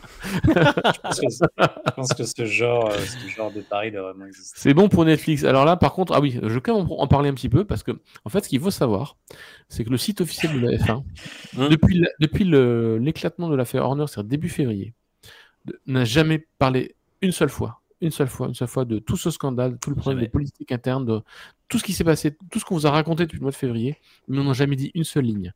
À chaque fois qu'il parlait effectivement d'un transfert de Verstappen possible chez Mercedes, parce que forcément, il y a des questions là-dessus. Ils ont toujours réussi à détourner les questions et les réponses de Max pour dire juste que c'est une pression comme ça, voilà, pourquoi tu ne changerais pas d'équipe, parce que voilà, mais ils n'ont jamais dit un seul mot de tout ça. Donc voilà, je tiens à signaler que le site officiel de la F1 n'a jamais parlé une seule fois de toute cette embrouille, et j'espère donc quand même que Netflix n'aura pas été briefé pour éviter aussi le sujet. Mais ça sera compliqué quand même. J'ai peur que si, ouais. Honnêtement, je pense que... Est-ce qu'ils vont pas parler de Briator aussi, comme le site de la F1 n'a jamais mentionné le fait que Briator avait quitté la F1. Voilà, il est parti de la F1 sans plus. Il a pris quelques temps loin de la Formule 1. Ce qui est quand même une sacrée langue de bois. Du bois massif. Voilà, je pense que c'est à peu près tout pour Red Bull. Donc globalement une équipe où pas grand chose se passe bien, mais malgré tout, ils creusent quand même les championnat. Sur la piste, hein, moi j'étais quand même surpris de l'avance qu'ils avaient pris quand même sur McLaren, qui était plus important qu'à Barcelone et qui montre que Verstappen, il a quand même beaucoup de ressources et que cette Red Bull reste peut-être. Hein, voilà, c'était pour des circuits. Hein. À Barcelone, c'était légèrement McLaren qui avait la meilleure voiture. Là, c'était Red Bull avec plus d'avance. Ça promet pour Silverstone un bien malin, hein, celui qui dira voilà, telle voiture sera devant telle voiture à Silverstone. Et là où Marco a raison, c'est effectivement que McLaren, Mercedes et Ferrari se prennent des points les uns les autres, ce qui aide effectivement Red Bull et Verstappen en tête du championnat. Et je tiens quand même à faire un gros compliment à Verstappen, puisque je lui ai fait un Pogo Star tout à l'heure, c'est que en Q1, tout le monde est serré, il y a moins de 9 dixièmes entre tout le peloton, et en Q2, il met 4 dixièmes à son poursuivant, et je ne sais pas où il trouve ces 4 dixièmes en fait, mais Q2, Q3, il est tout seul en piste, il est tout seul au monde, et bravo à lui de savoir faire ce genre de choses, parce que là, pour le coup, c'est vraiment aller extraire chaque capacité de la voiture dans chaque virage, et 4 dixièmes, c'est colossal sur un circuit comme ça. Je ne parle évidemment pas des 9 dixièmes sur la deuxième voiture, mais déjà les 4 dixièmes sur son plus proche poursuivant, c'est monstrueux. Oui, monstrueux. Red Bull, c'est fini. Nous allons passer à As. Alors là, c'est la grosse cote du week-end aussi, parce que on a eu beaucoup de choses devant, du coup on a un petit peu oublié, il y a eu 2 abandons qui les ont bien aidés, mais malgré tout, les 2 voitures sont dans les points. 6e Nico Hülkenberg, 8e Kevin Magnussen. Sans le double accrochage devant, ça faisait 8 et 10 quand même, donc ça faisait les 2 dans les points. Et ils profitent justement du fait qu'il y ait 3 leaders au tapis, puisque Leclerc est derrière eux, pour faire une bonne razzia de points, en marquer 12 et reprendre une place au championnat aux dépens d'Alpine. Globalement, c'était plutôt très bien, même le sprint, ils n'étaient pas loin des points non plus. Ils étaient 9e en l'occurrence, donc globalement ça a été un très bon week-end pour As, qui a montré un bon niveau. Ils ont marqué 14 points et l'an dernier ils avaient marqué sur toute la saison 12 points. Et donc, ils ont marqué plus de points en une course que sur toute la saison. Et puis, c'est leur meilleur Grand Prix en termes de résultats d'ensemble depuis déjà l'Autriche 2022, où Schumacher avait fait 6e et Magnussen avait fait déjà 8e. Donc, c'est très impressionnant pour As et qui donc repasse devant Alpine pour la 7e place au classement des constructeurs, et pas qu'un peu, puisqu'il y a quand même 10 points d'écart entre As et Alpine, vu le petit point marqué par chaque équipe à chaque fois, c'est quand même pas rien. Donc, Grand Prix, je pense que Ocon a dû apprécier ce Grand Prix pour sa possible future équipe. Ouais, non, super performance de As, qui a su tirer les marrons du feu d'un Grand Prix. Effectivement, il y a 2-3 leaders qui manquent à l'appel dans le résultat final, donc ça fait des gros points. Pas des très gros points, mais quand on sait que ça joue au point ou à 2 points près sur la fin du classement constructeur, en une seule course, As a effacé le déficit creusé par rapport à Alpine et a même repris un peu d'avance. Et donc à Alpine de refaire des 1 point, 2 points au fur et à mesure pour recoller. Et voilà, il faut être là sur ce genre de course-là, effectivement. Alors, Alpine n'était pas très loin, on en parle pas juste derrière, mais pas loin. C'était quand même assez serré dans le peloton, ils n'étaient pas largués par rapport à As non plus. Mais bon, As a surtout fait déroulé une très très bonne stratégie en faisant l'undercut assez tôt, en se décalant un petit peu de ce côté-là, et il a roulé dans les bons pelotons en fait pour pas perdre de temps. Et voilà, on a même vu aussi à un moment Hülkenberg profiter effectivement du fait qu'il roulait derrière une Red Bull, je crois d'ailleurs c'était derrière Verstappen, pour profiter effectivement de son DRS. Il était dans le rythme de la Red Bull, si je me souviens bien, et il restait derrière lui pendant 3 ou 4 tours. Pendant 3 ou 4 tours, il était free DRS pour lui, à reprendre du temps sur ses adversaires, et ça l'a beaucoup servi. Voilà, donc voilà, super course de As, très très bien exécutée. Alors je sais pas si ce sera la destination d'Ocon l'an prochain. On sait que Ocon effectivement très courtisé par As. On sait que Berman devrait y être, ça devrait être annoncé cette semaine à Silverstone. Mais Ocon, il a peut-être aussi un choix chez Williams aussi, si Sainz décide vraiment d'aller chez Alpine, ou d'aller aussi chez Audi, parce que Ocon, certes, il a choisi As parce qu'il pensait peut-être pas à Williams, il pensait qu'Audi ce serait pour Sainz. Il n'est peut-être pas dit que Ocon ait décidé vraiment d'aller chez As en toute première priorité. Donc il a refusé d'ailleurs, et c'est logique de donner son ordre de priorité. Il en a un évidemment, Bottas en a un, Sainz on sait pas. Sainz pour l'instant, je crois c'est le seul qui doit être dans un grand flou en train de consulter des voyantes ou je sais pas. Pour trouver un petit peu chez qui signer. Mais voilà, Bottas a un ordre de priorité, Ocon en a un aussi. Tout dépendra effectivement de Sainz, mais voilà, Ocon chez As, c'est pas encore sûr. Effectivement, il est très courtisé par As, mais James Walls a aussi relancé la piste Ocon et la piste Bottas, en voyant que Sainz risque un petit peu de s'éloigner de lui. Voilà, pour finir un petit peu sur le chapitre As au niveau des transferts. Un petit peu. J'ai hâte de Netflix, on va avoir 4 épisodes sur Sainz en famille qui essaie de prendre sa décision. Ils vont passer la moitié de l'année en Espagne. Avec des cartomanciens et tout. C'est vrai que c'est assez. La silly season continue hors piste quand même. Guigui demande y a-t-il un monde où Sainz n'aura aucun volant? Non, parce que c'est le meilleur pilote sur le marché. Donc, avec Ocon. Tout le monde attend sur lui. Donc, mais voilà, de toute façon, c'est le pilote dont. Encore une fois, c'est un des vainqueurs qui est sur le marché et c'est un pilote dans une très bonne dynamique. Donc, il n'y a pas de raison dessus. Il y a encore plus de places disponibles que de pilotes chevronnés. Voilà, il y a Sainz, Ocon et Bottas, clairement, qui sont encore incasés. Il y a encore plus de places que ça. Donc, vous inquiétez pas, ces 3-là seront toujours sur la grille l'an prochain. Bottas, on n'était pas sûr, mais finalement, oui. Juste sur H, je peux quand même souligner le bon week-end de Magnussen, qui était seulement à 85 millième de Hülkenberg, qui fait une énorme qualif, qui était aussi 9e du sprint. Donc voilà, évidemment, le sprint, c'est le top 8 qui marque. Mais voilà, il était déjà 9e au sprint. Donc voilà, cette performance de base, elle ne vient pas de rien. Et qui sait ne pas marquer de point de pénalité, parce que c'est vrai qu'on n'entend plus trop parler de lui depuis un bout de temps. Il se fait discret. Ce qui fait dire, c'est que est-ce que Magnussen a 100% de chance d'être expulsé l'an prochain de Haas ou 90% après ce week-end? 100%. Je me reste sur 100% quand même. Je pense que c'est trop tard. Il commence un peu à parler du fait qu'il a fait son temps en F1, qu'il avait d'autres trucs aussi, d'autres projets, qu'il a plus la pression d'être, voilà, de vouloir absolument un volant F1. Enfin bref, on sent que le discours commence à changer. Pour moi, c'est un des rares week-ends où il est proche de Hülkenberg sur l'ensemble du week-end, et du coup, c'est too little too late, quoi. Ça ne suffira pas, je pense. Il n'y aurait pas Berman dans l'équation, où il y aurait encore 2 places à distribuer de manière sûre. Je dirais oui, peut-être qu'ils vont faire un choix par défaut, mais là, j'y crois pas du tout. Si en fait il y a une place à mettre à côté de Berman, je pense qu'ils auront toujours le meilleur choix que Magnussen, même si c'est Bottas à la fin, tu vois, il y aura toujours mieux. Ouais. Mais bon, ok, mec, c'est un peu sinon. Oui. Magnussen, de toute façon, n'est cité nulle part, ni chez Alpine, ni chez Williams, ni chez Audi. Mais après, il était résigné à partir en endurance en 2022. Il faut qu'il le fasse, parce que je pense que c'est un excellent pilote qui a encore beaucoup de choses à donner au sport auto. Ça, avec son papa. Il a envie de le faire avec son papa. Ce serait bien, depuis le temps. On parle de Lance Stroll, là? Non. Ah oui, non, Lance Stroll, c'est tennis, pardon. Je vous en ai pas parlé. Je sais plus si c'est avec toi qu'on a parlé, Franck, mais du titre de. Il y a un titre de. On en reparlera pour Aston Martin, mais Stroll s'est fait détruire par un magazine anglais.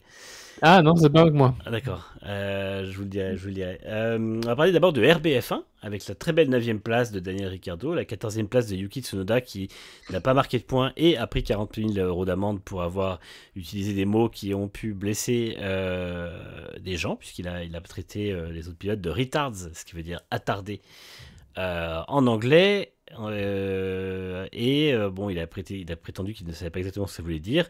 Peter Bayer, son PDG, a confirmé qu'il était il n'avait pas capté la violence du terme, mais la FIA a dit ça ne se fait pas, ce qui est totalement normal. C'est un peu d'ailleurs comme en français, c'est les gens qui confondent attardé et retardataire. Oui. C'est un peu dans je déteste les gens qui. Alors ça, malheureusement, Gaëtan Vigneron a tendance à beaucoup dire attardé et ça me. À chaque fois, ça me pose un peu problème. Le mot est bien retardataire quand on prend un tour à quelqu'un. Très bon week-end de Daniel Ricciardo globalement. Enfin, en fait, le début du week-end a été difficile pour RBF1. Il n'y avait pas de performance vendredi et puis ils ont décidé de mettre des nouvelles pièces sur une voiture, d'autres sur l'autre, faire des réglages différents et finalement la tambouille a plutôt bien pris. Alors pas trop pour Yuki Tsunoda qui avait pas de grippe, mais plutôt bien réussi pour Ricciardo qui marque 2 points, comme il le dit. Il aurait été dans tous les cas dans les points sans l'accrochage des deux devant, mais c'est vrai que c'est une voiture qui finalement visait les points, ce qui n'était pas du tout le cas à la course d'avant, donc c'est un peu plus rassurant, on va dire. Ils reviennent de loin parce que c'était très inquiétant, effectivement, les évolutions qui ne fonctionnaient pas du tout. Donc voilà, on peut quand même être rassuré du côté de RBF1 pour la suite de la saison. Et puis bravo aussi aux stratèges de l'équipe, puisque si Ricciardo a passé des Alpines, c'est grâce à un undercut au timing excellent. Hein. Donc voilà, ça se joue aussi dans les stands et derrière les attributs. Donc bravo aussi, ça peut valoir évidemment très cher au classement constructeur, hein, puisque voilà, RBF1 c'est 30 points, As 19 et Alpine 9, et voilà, tout ça, ça compte aussi au championnat. Donc bravo au stratège qui a dû bien dormir. Clairement. Ouais, non, il faudra attendre effectivement le débrief un petit peu comme je dis, de la tambouille, un mix d'évolution, pas évolution entre les différentes voitures. C'est vrai qu'ils n'ont pas trop expliqué encore qui avait quoi, tout ça, donc je pense qu'ils y vont un petit peu plus clair à Silverstone, ils nous livreront un petit peu leur analyse à ce moment-là.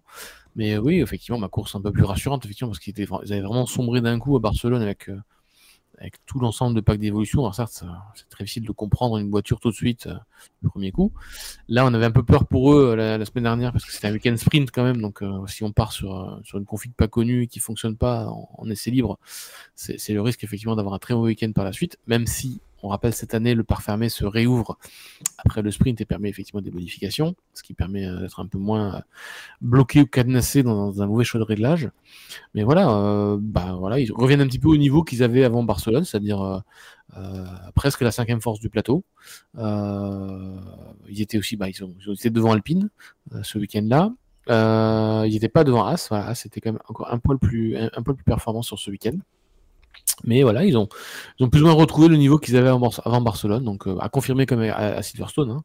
Voilà, ça reste quand même un circuit, le Red Bull Ring, comme assez un petit peu particulier. Hein. Voilà, c'est quand même un circuit d'accélération freinage aussi beaucoup. Il n'y a pas énormément de virages pour créer la différence. Donc à confirmer sur le juge de près que sera Silverstone en termes d'aéro, clairement. Là, on verra vraiment la qualité des monoplaces s'exprimer et ça sera très très intéressant à suivre. D'ailleurs, autant en essai libre qu'en qualification, de voir effectivement la performance des différentes voitures. Peut-être même plus qu'en course, parce qu'en course, effectivement, les écarts se creusent toujours un petit peu plus à Silverstone. Donc voilà, bon point pour Ricciardo, qui effectivement confirme quand même qu'il revient quand même plutôt en forme, de manière assez stabilisée au niveau de Yuki Tsunoda ou devant Yuki Tsunoda. Donc ouais, il est pas si terminé que ça, même si Marco dit que c'est plutôt Liam Lawson qu'il faudrait dans sa voiture l'année prochaine. Donc est-ce qu'on a possibilité de mettre Liam Lawson à la place de Sergio Perez chez Red Bull, ou que enfin Horner puisse avoir gain de cause et mettre Ricciardo à la place de Perez? Enfin bref, il y a encore un peu de tambouille interne à faire chez Red Bull. Si Perez continue à s'écrouler, clairement la question se posera, hein, parce que je pense que même si Perez a re-signé, le contrat il est totalement verrouillé par Red Bull, autant en termes de performance que d'options, et que si Perez n'est pas du tout et qu'il continue à s'écouler à longueur de temps, je suis pas sûr que Perez soit même encore là en 2025. C'est ça, là il marque 15 points en 5 courses, il fait 3 points par course. C'est peu. S'il continue sur cette moyenne, il va marquer que 36 points jusqu'à la fin de saison, hein, donc c'est un peu chaud. C'est régulier. C'est vrai. C'est vrai. Il fait que des 8e places, le en ce moment. Il est bien à la fin du peloton du top 4, il n'y a personne qui l'embête devant, personne qui l'embête derrière. Il a 15 secondes de retard sur celui de devant, 15 secondes d'avance sur celui de derrière, enfin pas tout le temps parce qu'il se fait quand même passer par Hülkenberg finalement. Mais bon, voilà. Alors Lambeau Diablo dit Yuki devrait jurer en japonais pour ne pas avoir de pénalité, c'est interdit. La FIA oblige les pilotes et les ingénieurs à parler en anglais pour pouvoir surveiller les communications. Et Lambeau Diablo dit est-ce que Daniel peut sauver son volant? On en a parlé, pour moi c'est un peu trop tard aussi. Comme Magnussen, en fait je pense que ça va être un petit peu un petit peu trop tard, même si je vois plutôt en fait la seule chose pour laquelle le problème c'est que Ricciardo, c'est un problème politique aussi entre Horner et Marco, clairement, hein. Donc pour l'instant on ne sait pas. Marco là attend à le foutre dehors médiatiquement parlant par Lawson.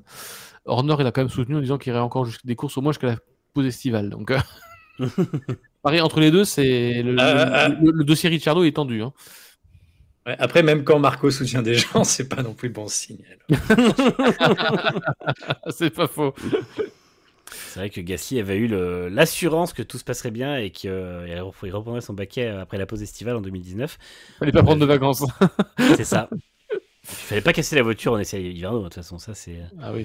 Red Bull paye encore le prix, hein, c'est les évolutions. C'est ça, la mauvaise évolution, de toute façon c'est de sa faute. Et puis d'ailleurs, si Perez fait des mauvaises performances, c'est parce que Gasly a cassé le châssis il y a 4 ans, donc...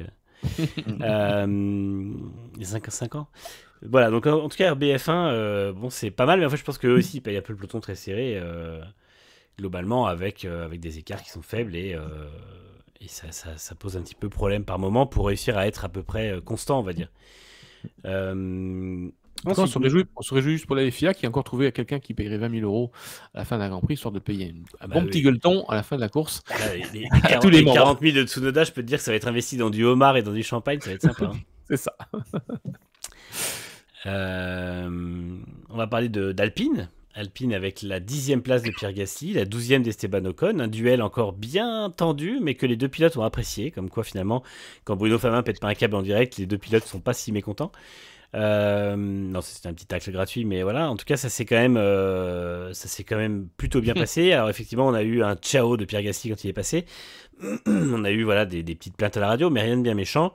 Au bout du compte, comme ils disent, les deux pilotes qui ont le même niveau, la même voiture et qui sont au même endroit sur la piste, on se bat, et ils ont bien raison, et ils étaient contents que l'équipe leur laisse le choix de se battre, enfin la possibilité de se battre, puisque... c'est un peu un test, j'ai l'impression quand même aussi. Hein. Peut-être, c'est vrai. Mais bon, après, de toute façon, à mon avis, je vois pas comment ça ne va pas clasher. Tous les week-ends, ils sont au même niveau.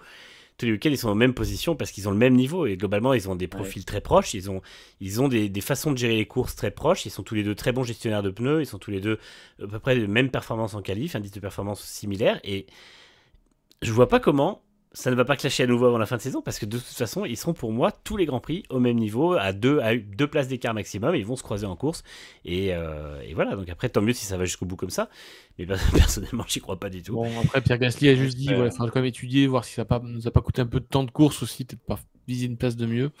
Effectivement, il se gêne un petit peu. Mais bon, voilà, comment ça n'a pas clashé, c'est que Fama n'a plus de moyens de pression sur Ocon. Hein. C'était c'est ça. La Sky, il disait aussi, mais qu'est-ce qu'il va faire? Il va virer Ocon une deuxième fois.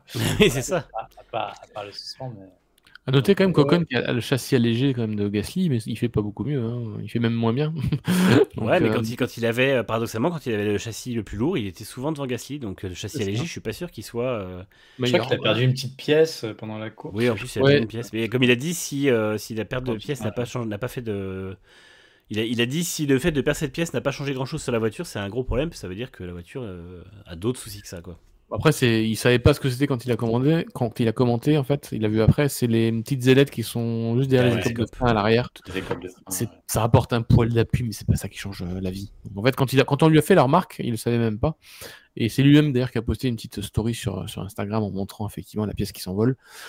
C'est pas une pièce absolument essentielle en termes d'appui et d'équilibre de la voiture. Ça coûte forcément toujours un petit peu, hein, sinon il mettrait pas cette pièce-là à ce niveau-là. Mais voilà, voilà, quand on lui a rapporté le fait qu'il avait perdu une pièce, il est pas au courant. Donc maintenant qu'il sait ce que c'est, effectivement, il a dû voir que ça n'a pas dû changer vraiment sa vie, quoi. Et chez Alpine, il y a une stat étonnante et paradoxale, c'est que Gasly en est à 4 arrivées consécutives dans les points. C'est sa meilleure série depuis le début de la saison 2021. Oui. Très paradoxalement, c'est en fait la meilleure série de Gasly dans le top 10 depuis 3 ans. Ce qui montre aussi qu'Alpine progresse. Évidemment, le problème, c'est que c'est des petits points à chaque fois, et c'est ce qui fait qu'Alpine est 7e aujourd'hui derrière As au classement constructeur. Bah, clairement, hein, ouais, clairement pour moi c'est quand même très très bien au niveau de la progression des voitures. Ça on avait déjà signé la semaine dernière, mais du coup on a quand même le classement. C'est vrai que c'est un bon classement pour entamer le développement pour la suite, parce que maintenant on a le classement des échelles aérodynamiques aussi, et puisque c'est arrêté au 30 juin, donc ouais, on sait que Alpine gardera. Alpine en fait a perdu une place au bon moment presque par rapport à As. Sinon, c'est le plan, hein, ils ont gratté 5 points, en fait, 5% de dépenses aéro sur une course en fait. Voilà, c'est tout. Quel génie c'est Briatore. C'est ça. On voit la différence de toute façon, ça on le savait, mais bon. Non, en tout cas voilà, donc encourageant encore une fois chez Alpine malgré tout. Par contre, on va passer à une équipe pour qui c'est pas du tout encourageant. On a quand même un petit. Pardon, oui, j'ai pas. Excuse-moi, je reviens sur Alpine parce qu'on n'a pas parlé de ce qui se passe. Du hors-piste. Hors piste. Ouais, des côtés transferts, effectivement. Donc, juste pour en parler très rapidement, on sait que du coup, qu'il y a quand même vraiment une belle offre qui a été faite à Carlos Sainz de la part de Flavio Briatore pour piloter en 2025, avec une possibilité de pouvoir partir au bout d'un an seulement, si une place dans un top team se libère. Donc voilà, c'est un peu le va-tout de Briatore qui a confié que Carlos était un super pilote. Voilà. Et juste aussi un petit mot sur le fait que il y a bien des tractations entre Alpine et Mercedes pour avoir le moteur Mercedes, puisque Toto Wolff l'a confirmé aussi. On en a parlé aujourd'hui dans un des articles concernant Toto Wolff. Mais il a dit, voilà, comme Alpine est en train de reprogresser, est-ce que c'est vraiment le moteur leur vrai problème du moment? Certes, c'est peut-être pas le plus gros de leurs problèmes en ce moment, mais c'est vrai qu'un projet 2026 qui partirait pas d'un bon pied, c'est se tirer une balle dans le pied pour très longtemps derrière. Donc, effectivement, peut-être que redresser toute la partie châssis en priorité, c'est quand même pas forcément un mauvais plan, et d'avoir l'assurance d'un moteur Mercedes qui devrait quand même bien fonctionner en 2026. C'est pas un pari déconnant, n'en déplaise à tous les fans d'Alpine et de Renault qui nous suivent et qui aimeraient bien continuer à avoir un moteur Renault derrière une Alpine, et nous les premiers. Mais voilà, il y a des choix à faire malheureusement, et comme ils n'ont qu'un client, le choix logique se pose, quoi. Voilà, c'est tout ça. Même si la Formule 1 rapporte des sous, même si la Formule 1 en termes d'image est très rentable pour un constructeur, développer un moteur seul, ça coûte très cher, et c'est un gros pari quand même pour 2026. Donc voilà, est-ce qu'on veut une équipe Alpine qui peut aller jouer les premières places avec un moteur qui serait, sur le papier en tout cas, éprouvé, ou encore repartir pour des années de galère? Au moins on élimine de cette équation une inconnue qui est pas négligeable. Voilà, c'est tout ce que je voulais dire. Leur rumeur de transfert est toujours les mêmes que celle qu'on vous a donnée, Mick Schumacher, Jack Doohan, etc. C'est ça. Oui, globalement, c'est à peu près la même situation, mais effectivement, ça pourrait se débloquer rapidement, encore une fois. Hein. Une fois que les dominos vont commencer à tomber, ça peut aller assez vite. Mais en tout cas, de plus en plus, la rumeur comme quoi Sainz commence un petit peu à agacer tout le monde, y compris les équipes, à pas faire sa décision. Et finalement, de plus en plus, je pense que ça pourrait ne pas être le premier domino à tomber. Je pense que pas mal de gens vont commencer à s'organiser avec ou sans lui, en fait. Donc, Vols, je pense que Vols, il est en train de se dire que s'il peut signer un Bottas ou un Ocon, finalement, ouais, il sera pas perdant si c'est pour stabiliser plus vite le il voit que Sainz est prêt à accepter un contrat qui lui permettrait d'être un top team au bout d'une seule année. Je pense qu'il se dit, ok, c'est pas le mec qui veut rester absolument chez moi à long terme pour développer Williams, quoi. Donc, ouais, peut-être qu'effectivement, c'est pas forcément le bon canasson sur lequel miser sur le long terme, quoi. Sachant toutes les qualités d'Albon derrière aussi, donc c'est pas comme s'il se retrouvait sans aucun grand pilote, bon pilote dans son équipe. C'est ça, clairement. Donc ensuite, on va parler de Aston Martin. Alors là, enfin moi, je n'ai plus vraiment de. Juste pas d'infos sur la date des grosses évolutions alpines, non, aucune date. Non, ça c'est. Je pense qu'ils attendent vraiment un énorme package, du coup. Mais on ne sait pas plus. Joe chez Alpine, possible. Sur le papier, oui, mais bon. Il est vraiment au fond de la liste, clairement. Aston Martin, du coup. Ah, oui. Un troisième pilote, au mieux. C'est ça. Ouais. C'est possible. Stroll termine 13e, Alonso 18e.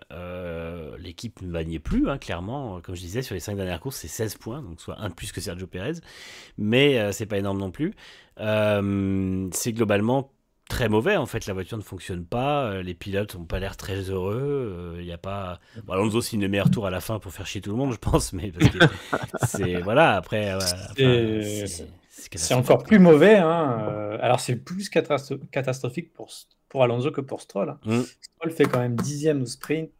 Donc voilà, encore une fois, c'est pas une course longue, mais il fait quand même un sprint moins dégueulasse que Alonso. C'est vraiment Alonso qui semble, je sais pas si le moral y est encore, on dirait pas, vu les déclarations qu'il fait aux médias, comme quoi ça sera de toute façon c'est foutu jusqu'en Hongrie, et même en Hongrie, on sait pas si ça ira mieux, c'est en substance ce qu'a dit Alonso. Moi je trouve que Stroll, ça paraît bizarre à le dire, mais voilà, il tient la comparaison face à Alonso depuis quelques courses, et même le bas plus régulièrement que Alonso Stroll. Voilà, il y a une déprime qui est plus marquée chez Alonso. De toute façon, Stroll, ça fait peut-être 2 ans qu'il est déprimé, on ne sait pas. Mais en tout cas, voilà, on peut parler de crise de performance, très clairement, chez Aston. Pas encore de crise de sens, de crise existentielle, parce que c'est une équipe dont la tendance reste positive à long terme, avec la nouvelle usine, avec la nouvelle soufflerie. Mais il n'y a rien qui s'emboîte. Il y a rien qui s'emboîte cette année. Et puis voilà, ça fait écho au bruit qu'on a eu la semaine dernière, selon quoi Dan Fallows pourrait être rétrogradé de son poste de numéro 1 de l'aérodynamique chez Aston de numéro 2 pour laisser place à Cardillet, l'actuel directeur technique de Ferrari, qui serait lui-même remplacé, évidemment c'est que des rumeurs, par Newey chez Ferrari. Mais en tout cas, voilà, ça va pas fort chez Aston, et on se doute que Lawrence Stroll doit plus avoir de table à force de taper du poing dessus. Ouais, chez Aston, effectivement, il y a eu des évolutions quand même, mais elles fonctionnent pas, ou elles fonctionnent moins bien que celles des concurrents. Mais alors la théorie que ça fonctionne moins bien que celle des concurrents, je commence à moins y croire, parce qu'ils sont quand même dépassés par beaucoup de gens maintenant. Et Alonso, effectivement, on sent un point de démotivation quand même, parce qu'il se dit clairement que, ok, il a signé pour 2026 derrière, donc ça veut quand même, il est en train de se dire qu'il va devoir patienter tout 2024. Encore qui reste, plus tout 2025, avant d'espérer que peut-être en 2026 ce soit sympa. Et il a quand même pas mal évoqué lors de ses interviews récentes. Voilà, c'est que voilà, il a son âge aussi, il pense comme aussi à son équilibre avec la vie de famille, avec tout ce qu'il doit faire à côté, essayer de faire venir un peu plus souvent les gens de sa famille avec lui sur les Grands Prix. S'il se dit qu'il y a encore 1 an et demi de poids mort à tirer avant d'espérer peut-être quelque chose de mieux en 2026, on peut comprendre qu'il peut commencer à trouver le temps long si effectivement les évolutions qui sont prévues à Budapest sur ce coup-là ne redressent pas vraiment le tir, quoi. Et si effectivement Budapest ça ne redresse vraiment pas le tir, je pense que je ne serais pas étonné qu'on pourrait avoir un Fernando Alonso qui finalement décide de raccrocher en l'heure. Ce serait assez fou, mais qui sait. Je pourrais le voir lasser d'un coup et finalement dire stop là, je ne me vois pas faire une année de plus comme ça à attendre. Ce serait pas une grosse surprise en tout cas. Enfin, si la tendance actuelle se poursuivait avec les grosses évolutions de Budapest, en tout cas. Ouais, c'est ça. Moi, je pense qu'il a signé tôt et vraiment de voir toutes les autres équipes qui progressent, ça va être le pire pour lui, je pense, parce que voilà, Aston Martin, ce week-end, ils sont en perf pure, ils sont derrière Alpine, derrière As, et au niveau d'RBF1, voire derrière, c'est qu'ils sont littéralement la 8e force du plateau. Quand l'an dernier, à la même époque, ils jouaient les podiums, quoi. Donc c'est dur, franchement, c'est dur. Et le titre que j'avais vu, c'est Jalopnik, un site anglais qui a marqué. Le titre est un peu long parce que les Anglais aiment bien faire long, mais en gros, c'est le Nepo Baby d'un milliardaire sans talent dont la carrière est un échec reste employé en toute sécurité par l'entreprise que son papa a acheté pour lui. Et je trouve ça très violent, mais malheureusement, c'est factuel. C'est vrai qu'alors là, bon, Lance, ça a été un petit peu plus au niveau. Stroll est devant Alonso, hein, oui. Ouais, mais je pense que. Comment dire, je pense que malheureusement on ne doit pas trop voir un coup de génie du côté de Stroll, mais plutôt vraiment un Alonso qui commence à être un peu à la dérive. Et surtout, je pense que les évolutions, j'ai peur que Aston écoute beaucoup Lance Stroll pour ce qui va pas, et qu'au final les évolutions fassent pas devenir Stroll super bon, mais qu'elles conviennent pas très bien à Alonso, et que, voilà, ce serait pas non plus la première fois que l'équipe de Laurent Stroll met tous ses moyens sur son fils, et que c'est pas une bonne idée. Hein. Je veux dire, ils ont viré Ocon pour lui, ils ont fait pas mal de choses depuis 2018 qui sont pas des décisions logiques. On pensait que ce serait moins le cas avec Aston Martin. Le fait est que la gestion de l'équipe, pour l'instant, elle est plutôt désastreuse, parce que oui, il y a eu beaucoup d'argent de mis, et l'argent a l'air plutôt bien investi. Mais c'est quand même une équipe qui est constructeur, qui a dit nous on veut gagner des titres, et qui aujourd'hui joue avec une seule voiture, n'écoute pas trop son champion du monde, a réussi par miracle un très beau bond en avant l'an dernier, mais là ne sait plus mettre une roue devant l'autre. Et ouais, c'est au rythme où ça va, si l'évolution de Budapest est un échec, ce qui n'est pas à exclure vu que les dernières ont quand même pas été folles, il risque de se retrouver rapidement derrière RBF1 et peut-être même derrière Williams. Pour l'instant, je pense qu'ils sont juste safe par rapport à Stake, mais c'est tout, quoi. Donc, Le problème d'Aston, c'est qu'il n'y a aucune émulation entre les pilotes. On le voit chez Alpine où Ocon et Gasly se tirent ensemble vers le haut. On le voit la même chose entre Leclerc et Sainz, entre Russell et Hamilton. Le problème, c'est que là, on a eu un discours absolument lénifiant, hein, moi qui me fait rire, d'Alonso lorsque Stroll a été prolongé, en disant mais voilà, Alonso a dit mais j'ai jamais eu une telle relation avec un tel coéquipier, et il disait voilà, en fait l'avantage c'est que Lance j'ai jamais eu de relation avec lui d'ailleurs, mais le problème c'est cette personne. Il disait voilà, Lance il est plus fort que moi dans certains virages, moi je suis dans certains virages, donc on se complète et on fait des retours très très complémentaires aux ingénieurs. Il a des points forts, et moi j'ai des points faibles, mais lui me complète très bien sur mes points faibles. J'ai toujours été très compétitif et Lance a toujours été très compétitif et très ouvert. Et il a même dit hein, lorsque je serai parti, je cite, et j'espère que Lance prendra la tête de cette équipe et je le soutiendrai. Donc voilà, on a évidemment un discours lénifiant qui est totalement politique et coupé des réalités d'Alonso, mais ça prouve aussi que lorsqu'on n'avait pas d'émulation dans une équipe comme chez Alpine, comme chez Ferrari, comme chez Mercedes, bah, du coup, ça ne tire pas le haut, ça ne tire pas le meilleur pilote vers le haut. Et c'est typiquement ce qu'on voit avec Alonso, qui est dans une phase de déclin, très clairement. C'est ça, hein. Et d'ailleurs on le voit bien parce que Alonso, même il y a des signes qui trompent pas, le fait qu'il y ait une course, là, il savait plus où il en était dans sa course, alors que l'année d'avant il était en train de regarder les écrans géants pour expliquer à Stroll comment prendre les virages. Au bout d'un moment, je pense qu'il y a un vrai, ça paraît bête comme exemple, mais c'est très symptomatique, je pense, d'un Alonso qui déconnecte un peu. Et voilà, après le discours dithyrambique sur Stroll, désolé, mais la dernière fois qu'il a parlé d'un équipier comme ça, c'était Van Dorn, et Van Dorn il lui collait 21-0 par saison, et en fait c'est toujours ça qu'Alonso, quand il détruit ses équipiers, c'est les meilleurs, et puis quand ils lui font chier, c'est pas des super équipiers, parce que tu comprends, ils sont pas team players, etc. Mais au final, le meilleur équipier qu'il ait eu, ça reste toujours Ocon, et Hamilton évidemment, et parce que c'est les deux seuls qui ont été à son niveau. Donc au bout d'un moment, voilà, après on le sait, ça c'est la com version Alonso, quoi. Comme le dit Slim Too Slow, c'est jamais connu de mec en CDI. Il n'y a plus un gros gap entre eux, en tout cas. Oh non, c'est sûr. J'ai oublié de le montrer tout à l'heure pour Perez. T'aurais pu dire aussi pour Norris, if you don't go for a gap that exists, tu vois. Mais en tout cas, et sur le chat, Guigui demande aussi est-ce que Laurent Stroll est le seul à avoir décidé de prolonger son fils? Je pense que si Mike Rack dit à Laurent Stroll écoute, j'aimerais bien remplacer Laurent Stroll, C'est pas Lance Stroll qui va virer. Hein. C'est ça. Clairement, je pense qu'il a dit on regarde Lance et Mike Crack a dit oui, c'est l'idée que j'avais aussi. Hein. Je pense même pas que Lance Stroll ait besoin de dire quelque chose. Hein. Là, il envoie juste les contrats, les copies des contrats à tout le monde. Et puis, contrat qu'il a signé entre l'agneau et le fromage le dimanche avec son fils. Ah, il n'envoie même pas de contrat, il envoie juste le riblé. Il n'y a même pas de contrat, je suis sûr.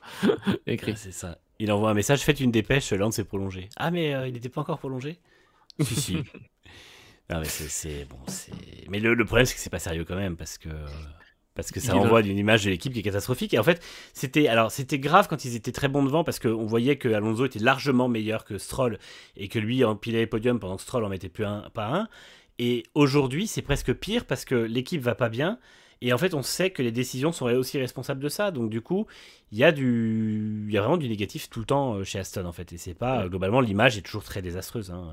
Et l'équipe reste 5e championnat constructeur, et c'est pas bon pour eux, parce qu'ils ont marqué trop de points sur le début de saison. Ouais. Et maintenant qu'il y a le nouveau barème pour le 30 juin, après le 30 juin, pour le développement, c'est pas terrible non plus pour eux. C'est ça.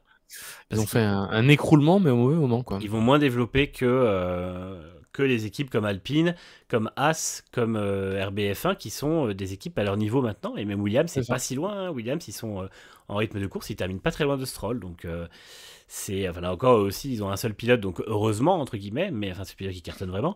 Mais ouais, non, c'est super inquiétant pour Aston. Moi, je serais pas étonné que en fin de saison, en perf pur, ils soient très très loin. Sauf si, évidemment, les veaux de Budapest, ça fonctionnait, mais je suis pas certain. Voilà, en tout cas, pour eux, la silly season est réglée, donc pas de bruit de couloir. Et puis, de toute façon, je pense qu'il n'y en aura pas avant un petit moment. À part Fallows, oui. À part Fallows et Cardile. Ouais, à part Fallows et Cardile, mais bon, ça, je sais pas. Après, c'est vrai que Fallows, du coup, serait pas si étonnant que ça qu'il saute vu le désastre. Mais la remarque de Guzans tout à l'heure dans le chat était aussi pertinente. C'est effectivement, il est arrivé un petit peu avec le concept Red Bull dans la tête. L'a appliqué, ça fonctionnait tout de suite quasiment, mais après, derrière, pour le développer, il n'y a pas toutes les idées de New Way et de tous ceux qui sont restés chez Red Bull. Donc, non. Voilà. Compliqué. Ça complique un peu les choses, ouais. Ensuite, nous allons parler de Williams. Alors, Williams, bon, c'est voilà, hein, c'est toujours des week-ends un peu compliqués. Dès qu'il y a du vent, dès qu'il y a de la chaleur, la voiture est pas très bien. Malheureusement pour eux, ce week-end, il y avait les deux, donc ça n'a pas aidé à ce que ça se passe bien. Ça travaille toujours. En fait, l'avantage chez Williams, c'est que ça fait pas trop de vagues. En fait, on sent que l'équipe est soudée, que ça bosse, donc c'est déjà bien. Et globalement, ça donne toujours une image plus enthousiaste et positive qu'une équipe comme Aston où tout le monde fait la gueule, en fait. Donc, pour moi, c'est quand même pas trop mal. Après, c'est sûr que il manque de la perf, et ça, c'est les évolutions au fil du temps qui vont l'apporter. Je sais pas gros travail de fond de toute façon sur l'usine, sur les infrastructures, sur 2026, c'est clairement ciblé par Jens Vols. Donc, ils ont dit, hein, on fera les performances qu'on fait, voilà, et c'est tout. Maintenant, c'est vrai que voir une évolution qui fonctionne et tout, c'est quand même toujours plus sympa. Et les évolutions ont fonctionné. Maintenant, elles ne fonctionnent pas encore à un niveau extrêmement intéressant pour pouvoir aller jouer le top 10, soyons clairs. Mais c'est pas loin. Hein. Ça reste quand même des performances qui sont vraiment proches des équipes devant. Donc, c'est très encourageant parce qu'elles suivent quand même le rythme. Elles se rapprochent même. Donc, c'est plutôt ça en fait, c'est plutôt ça qu'ils cherchent à monitorer de leur côté. Est-ce qu'on est capable de suivre le rythme des gens devant nous? Et effectivement, par rapport au top team, c'est le cas. Donc voilà, c'est ce qui doit être validé parce que le grand objectif de Jens Vols, c'est 2026 et rien d'autre. Totalement. Et puis Albon qui critiquait le manque de performance quand même de Williams, mais qui s'est lui-même critiqué parce qu'il a fait la même erreur que Hamilton, c'est-à-dire passer la ligne blanche et du coup il a eu 5 secondes de pénalité. Les arrêts au stand n'étaient pas extraordinaires. En tout cas, la stratégie n'était pas extraordinaire. Il disait voilà, je suis à chaque fois sorti dans l'air sale, et je suis pas sorti au bon endroit à chaque fois. Donc l'opérationnel n'était pas top du côté de Williams. Il disait en fait j'aurais pu finir 13e ou même 12e et pas 15e. Hein. Bon, ça montre qu'il y a toujours du perfectionnisme chez Williams. De toute manière, il n'y avait pas de quoi viser les points, mais en tout cas en termes de performance, on est dans les mêmes eaux qu'à peu près Aston. Hein. C'est à peu près là où se situe Williams, donc c'est quand même pas décourageant. Loin de là pour l'équipe, même si ce sera clairement difficile jusqu'au bout de la saison. Et quand même un mot sur Sargent qui a battu Albon en SQ2. Donc voilà, bravo quand même si c'est trop tard, mais quand même bravo. C'est ça. Et après, effectivement, on a pris des recrutements aussi chez Williams. Si responsables techniques dans divers département, dont Matt Harman, l'ancien directeur technique de chez Alpine. Donc bon, c'est une restructuration et de toute façon, eux, c'est clair que le master plan de James Vols, c'est 2026 et d'ici là, ça va juste être de la mise en place pour progresser et travailler à fond sur le prochain règlement. Attention de ne pas survendre 2026 pour Williams aussi, hein, c'est peut-être C'est aussi ça. le risque Ouais, tout à de fait. notre côté. Oui, mais tant qu'ils valident qu'ils sortent de l'usine progresse, c'est Oui. bon signe pour eux. C'est ça, ça veut dire que l'usine est déjà dans le bon, quoi, tout simplement. Et effectivement, malgré tout, il n'y a pas d'alerte parce que ils ont pas leurs évolutions apportent de la performance au niveau de celle de la concurrence, donc c'est toujours rassurant. Voilà pour Williams, je crois que après il y a toujours les rumeurs de transfert, hein, Ocon, peut-être Bottas si Sainz ne On vient en a pas. parlé, effectivement. Voilà, là-dessus il n'y a pas grand-chose de nouveau. On a beaucoup vu Bottas avec James Vols ce week-end. Beaucoup. Ouais, on commence l'impatience, hein. Je pense que effectivement le problème du projet de Williams, c'est qu'il faut croire au projet à long terme. Et quand vous êtes Sainz et que vous dites ah mais du coup j'hésite avec Alpine, ça donne pas un meilleur signe sur l'aspect je crois au projet à long terme avec Williams. Donc c'est ce qui pourrait agacer James Vols, sachant que Bottas lui a toujours dit ce que je veux c'est un contrat à long terme avec une équipe. Donc voilà, donc ça a peut-être mis des doutes sur la volonté de Sainz de s'engager sur un projet à long terme avec Williams. Donc voilà, c'est clairement pas fait, hein. Il y a 3 semaines, on nous aurait dit, c'est sûr, ou même 2 semaines, Sainz va chez Williams. Et voilà, Briator, quel génie, encore une fois, parce que Alpine a tout intérêt à faire attendre Sainz aussi, hein, comme ça, Williams attend de son côté aussi. Donc on est dans cette situation-là de course d'attente, hein. Mais voilà, Bottas, c'est pas non plus une mauvaise solution non plus pour Williams, surtout s'il est plus motivé à s'engager à moyen terme. C'est ça. Je pense que tu as à peu près tout dit. Et puis du coup, dernière équipe sur laquelle on va se pencher pour aujourd'hui, c'est toujours la même, Stake F1. Bottas 16e, Joe 17e, double élimination en qualif, double élimination en sprint shootout, enfin en Q1 et en SQ1. C'est pas bon, quoi. C'est globalement pas bon. C'est pas bon alors que Barcelone était un peu plus encourageant. Et puis là, non, on s'est retombé dans les travers et donc c'était assez catastrophique, plus pour Joe, hein, que pour Bottas, hein. Très souvent, hein, je pense que Bottas met à peu près 2 dixièmes à Joe, ce qui est un circuit aussi court et quand même pas immonde. Après, sur l'échelle de Sergio Pérez, c'est pas énorme, hein. C'est ça, exactement. Mais c'est toujours un peu déprimant, hein. Bottas, qui même dans ses commentaires d'après-course, disait remettez un peu la pression sur Stake, on a besoin d'évolution. Ça, il le dit chaque week-end, hein, c'est terrible, hein. Voilà, mais des évolutions qui fonctionnent, hein, parce qu'ils ont des évolutions mais qui n'ont pas forcément fonctionné, donc c'est une déprime mais qui est prévue chez Stake. Ils attendent. Tout est sous contrôle, c'est juste pas terrible. Non mais oui, c'est sûr que eux aussi c'est du travail de fond pour Audi, hein, de toute façon, donc voilà. Après c'est juste que en fait c'est tellement la déprime qu'ils ont plus vraiment de. On le disait, ils sont un peu devenus désuets sur le marché des transferts où finalement tout le monde essaye de trouver des places ailleurs avant de penser à aller chez eux, quoi. Donc c'est un peu triste. Qu'attendent de Audi l'an prochain vu les résultats de Stake cette année? Mais l'an prochain, cette année, ce sera encore Stake, hein, ce sera pas Audi. Audi sera 2026. Audi a fait une sortie publique quand même. Oui, alors oui, d'ailleurs c'est ça qui a été, on a un petit peu compris les dessous de ce communiqué. C'est un long communiqué expliquant que le programme avançait, que tout se passait bien, etc. Sous-entendu, vous pouvez venir chez nous. Voilà, n'ayez pas peur de venir chez nous. N'ayez pas peur. Ouais, c'est ça, vous en faites pas, hein, vous en faites pas. Et confiance. Non, mais ouais, c'était assez étonnant. C'est vrai que c'était vraiment ça avait un petit peu une tête de fiche promo de l'équipe, quoi. Donc, mais bon, effectivement, je pense que c'est compliqué et puis ça le sera encore l'an prochain. Et après, il faut juste espérer pour eux que les évolutions faites sur les infrastructures. Alors Neubourg, il y a eu énormément de travail qui a été fait par Audi lui-même parce que voilà, c'est le moteur. Stake, donc Sauber en fait a récupéré aussi du budget en plus au niveau du capex pour les évolutions. Enfin pour les infrastructures, pardon, et du coup a pu aussi investir là-dedans. Il faut espérer maintenant que ça va porter ses fruits parce que c'est vrai que j'y repensais ce week-end et je me disais le dernier très bon châssis de l'usine de Inwheel remonte environ à 2012 et depuis ça a été compliqué, quoi. Il y a un sujet intéressant qui a été soulevé par Bravi récemment, c'est le sujet des salaires, hein, puisque si vous êtes déjà allé en Suisse et vous avez essayé d'acheter quelque chose, vous êtes rendu compte que ça coûtait cher. En même temps, le SMIC en Suisse, c'est 4 000 euros à peu près. Hein. Donc, évidemment, lorsque il y a des petites adaptations en fonction des pays, hein, mais les salaires en Italie, même en Italie du Nord, c'est pas les mêmes salaires qu'en Suisse, qui sont pas les mêmes salaires au Royaume-Uni. Et donc là, Steak est en train de négocier justement un plafond par pays relevé pour le budget, parce qu'effectivement, ça peut faire la différence, je sais pas, d'une 50aine d'ingénieurs, 100 ingénieurs. Hein. Et ça c'est peut-être aussi ce qui handicape Steak cette année, c'est cool. Les salaires sur les gros salaires, ça doit peut-être un peu moins se voir, effectivement, mais c'est vrai que sur les petits salaires, en tout cas, c'est clair que la différence est notable, quoi. Après, des salaires à moins de 4 000, 5 000 en F1, il n'y en a pas des masses non plus. En tout cas, dans ces postes à responsabilité, ingénieur. Oui, mais ils ne sont pas payés aussi en Suisse. Hein. Non, voilà. Mais je peux dire que si on peut imaginer qu'un ingénieur moyen, je sais qu'un mécanicien moyen, il tourne à peu près aux alentours de 10 à 12 000 euros par mois. On peut imaginer effectivement qu'en Suisse, il doit peut-être être à 13 ou 14 000. Voilà. Bon, il n'y a pas autant de différence, c'est pas du x2, quoi. Je veux dire, il sera peut-être un peu mieux payé, mais voilà, ça restera quand même un peu plus cher à payer en Suisse qu'en Angleterre, effectivement. Les mécaniciens, ils sont beaucoup plus bas que ça en salaire.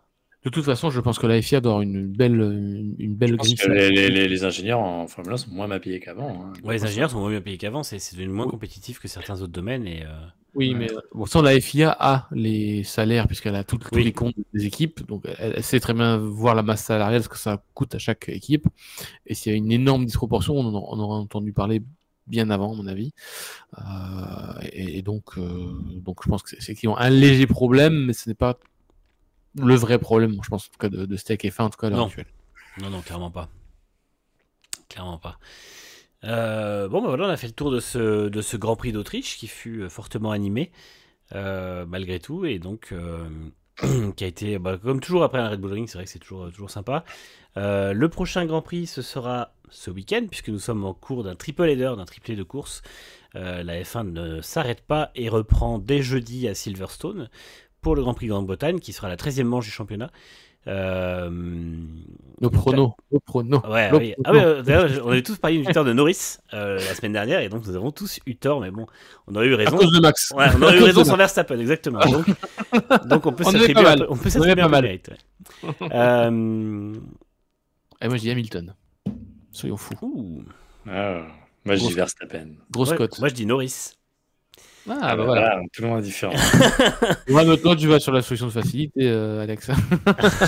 Moi, j'ai quand même été impressionné par le rythme quand même de Verstappen.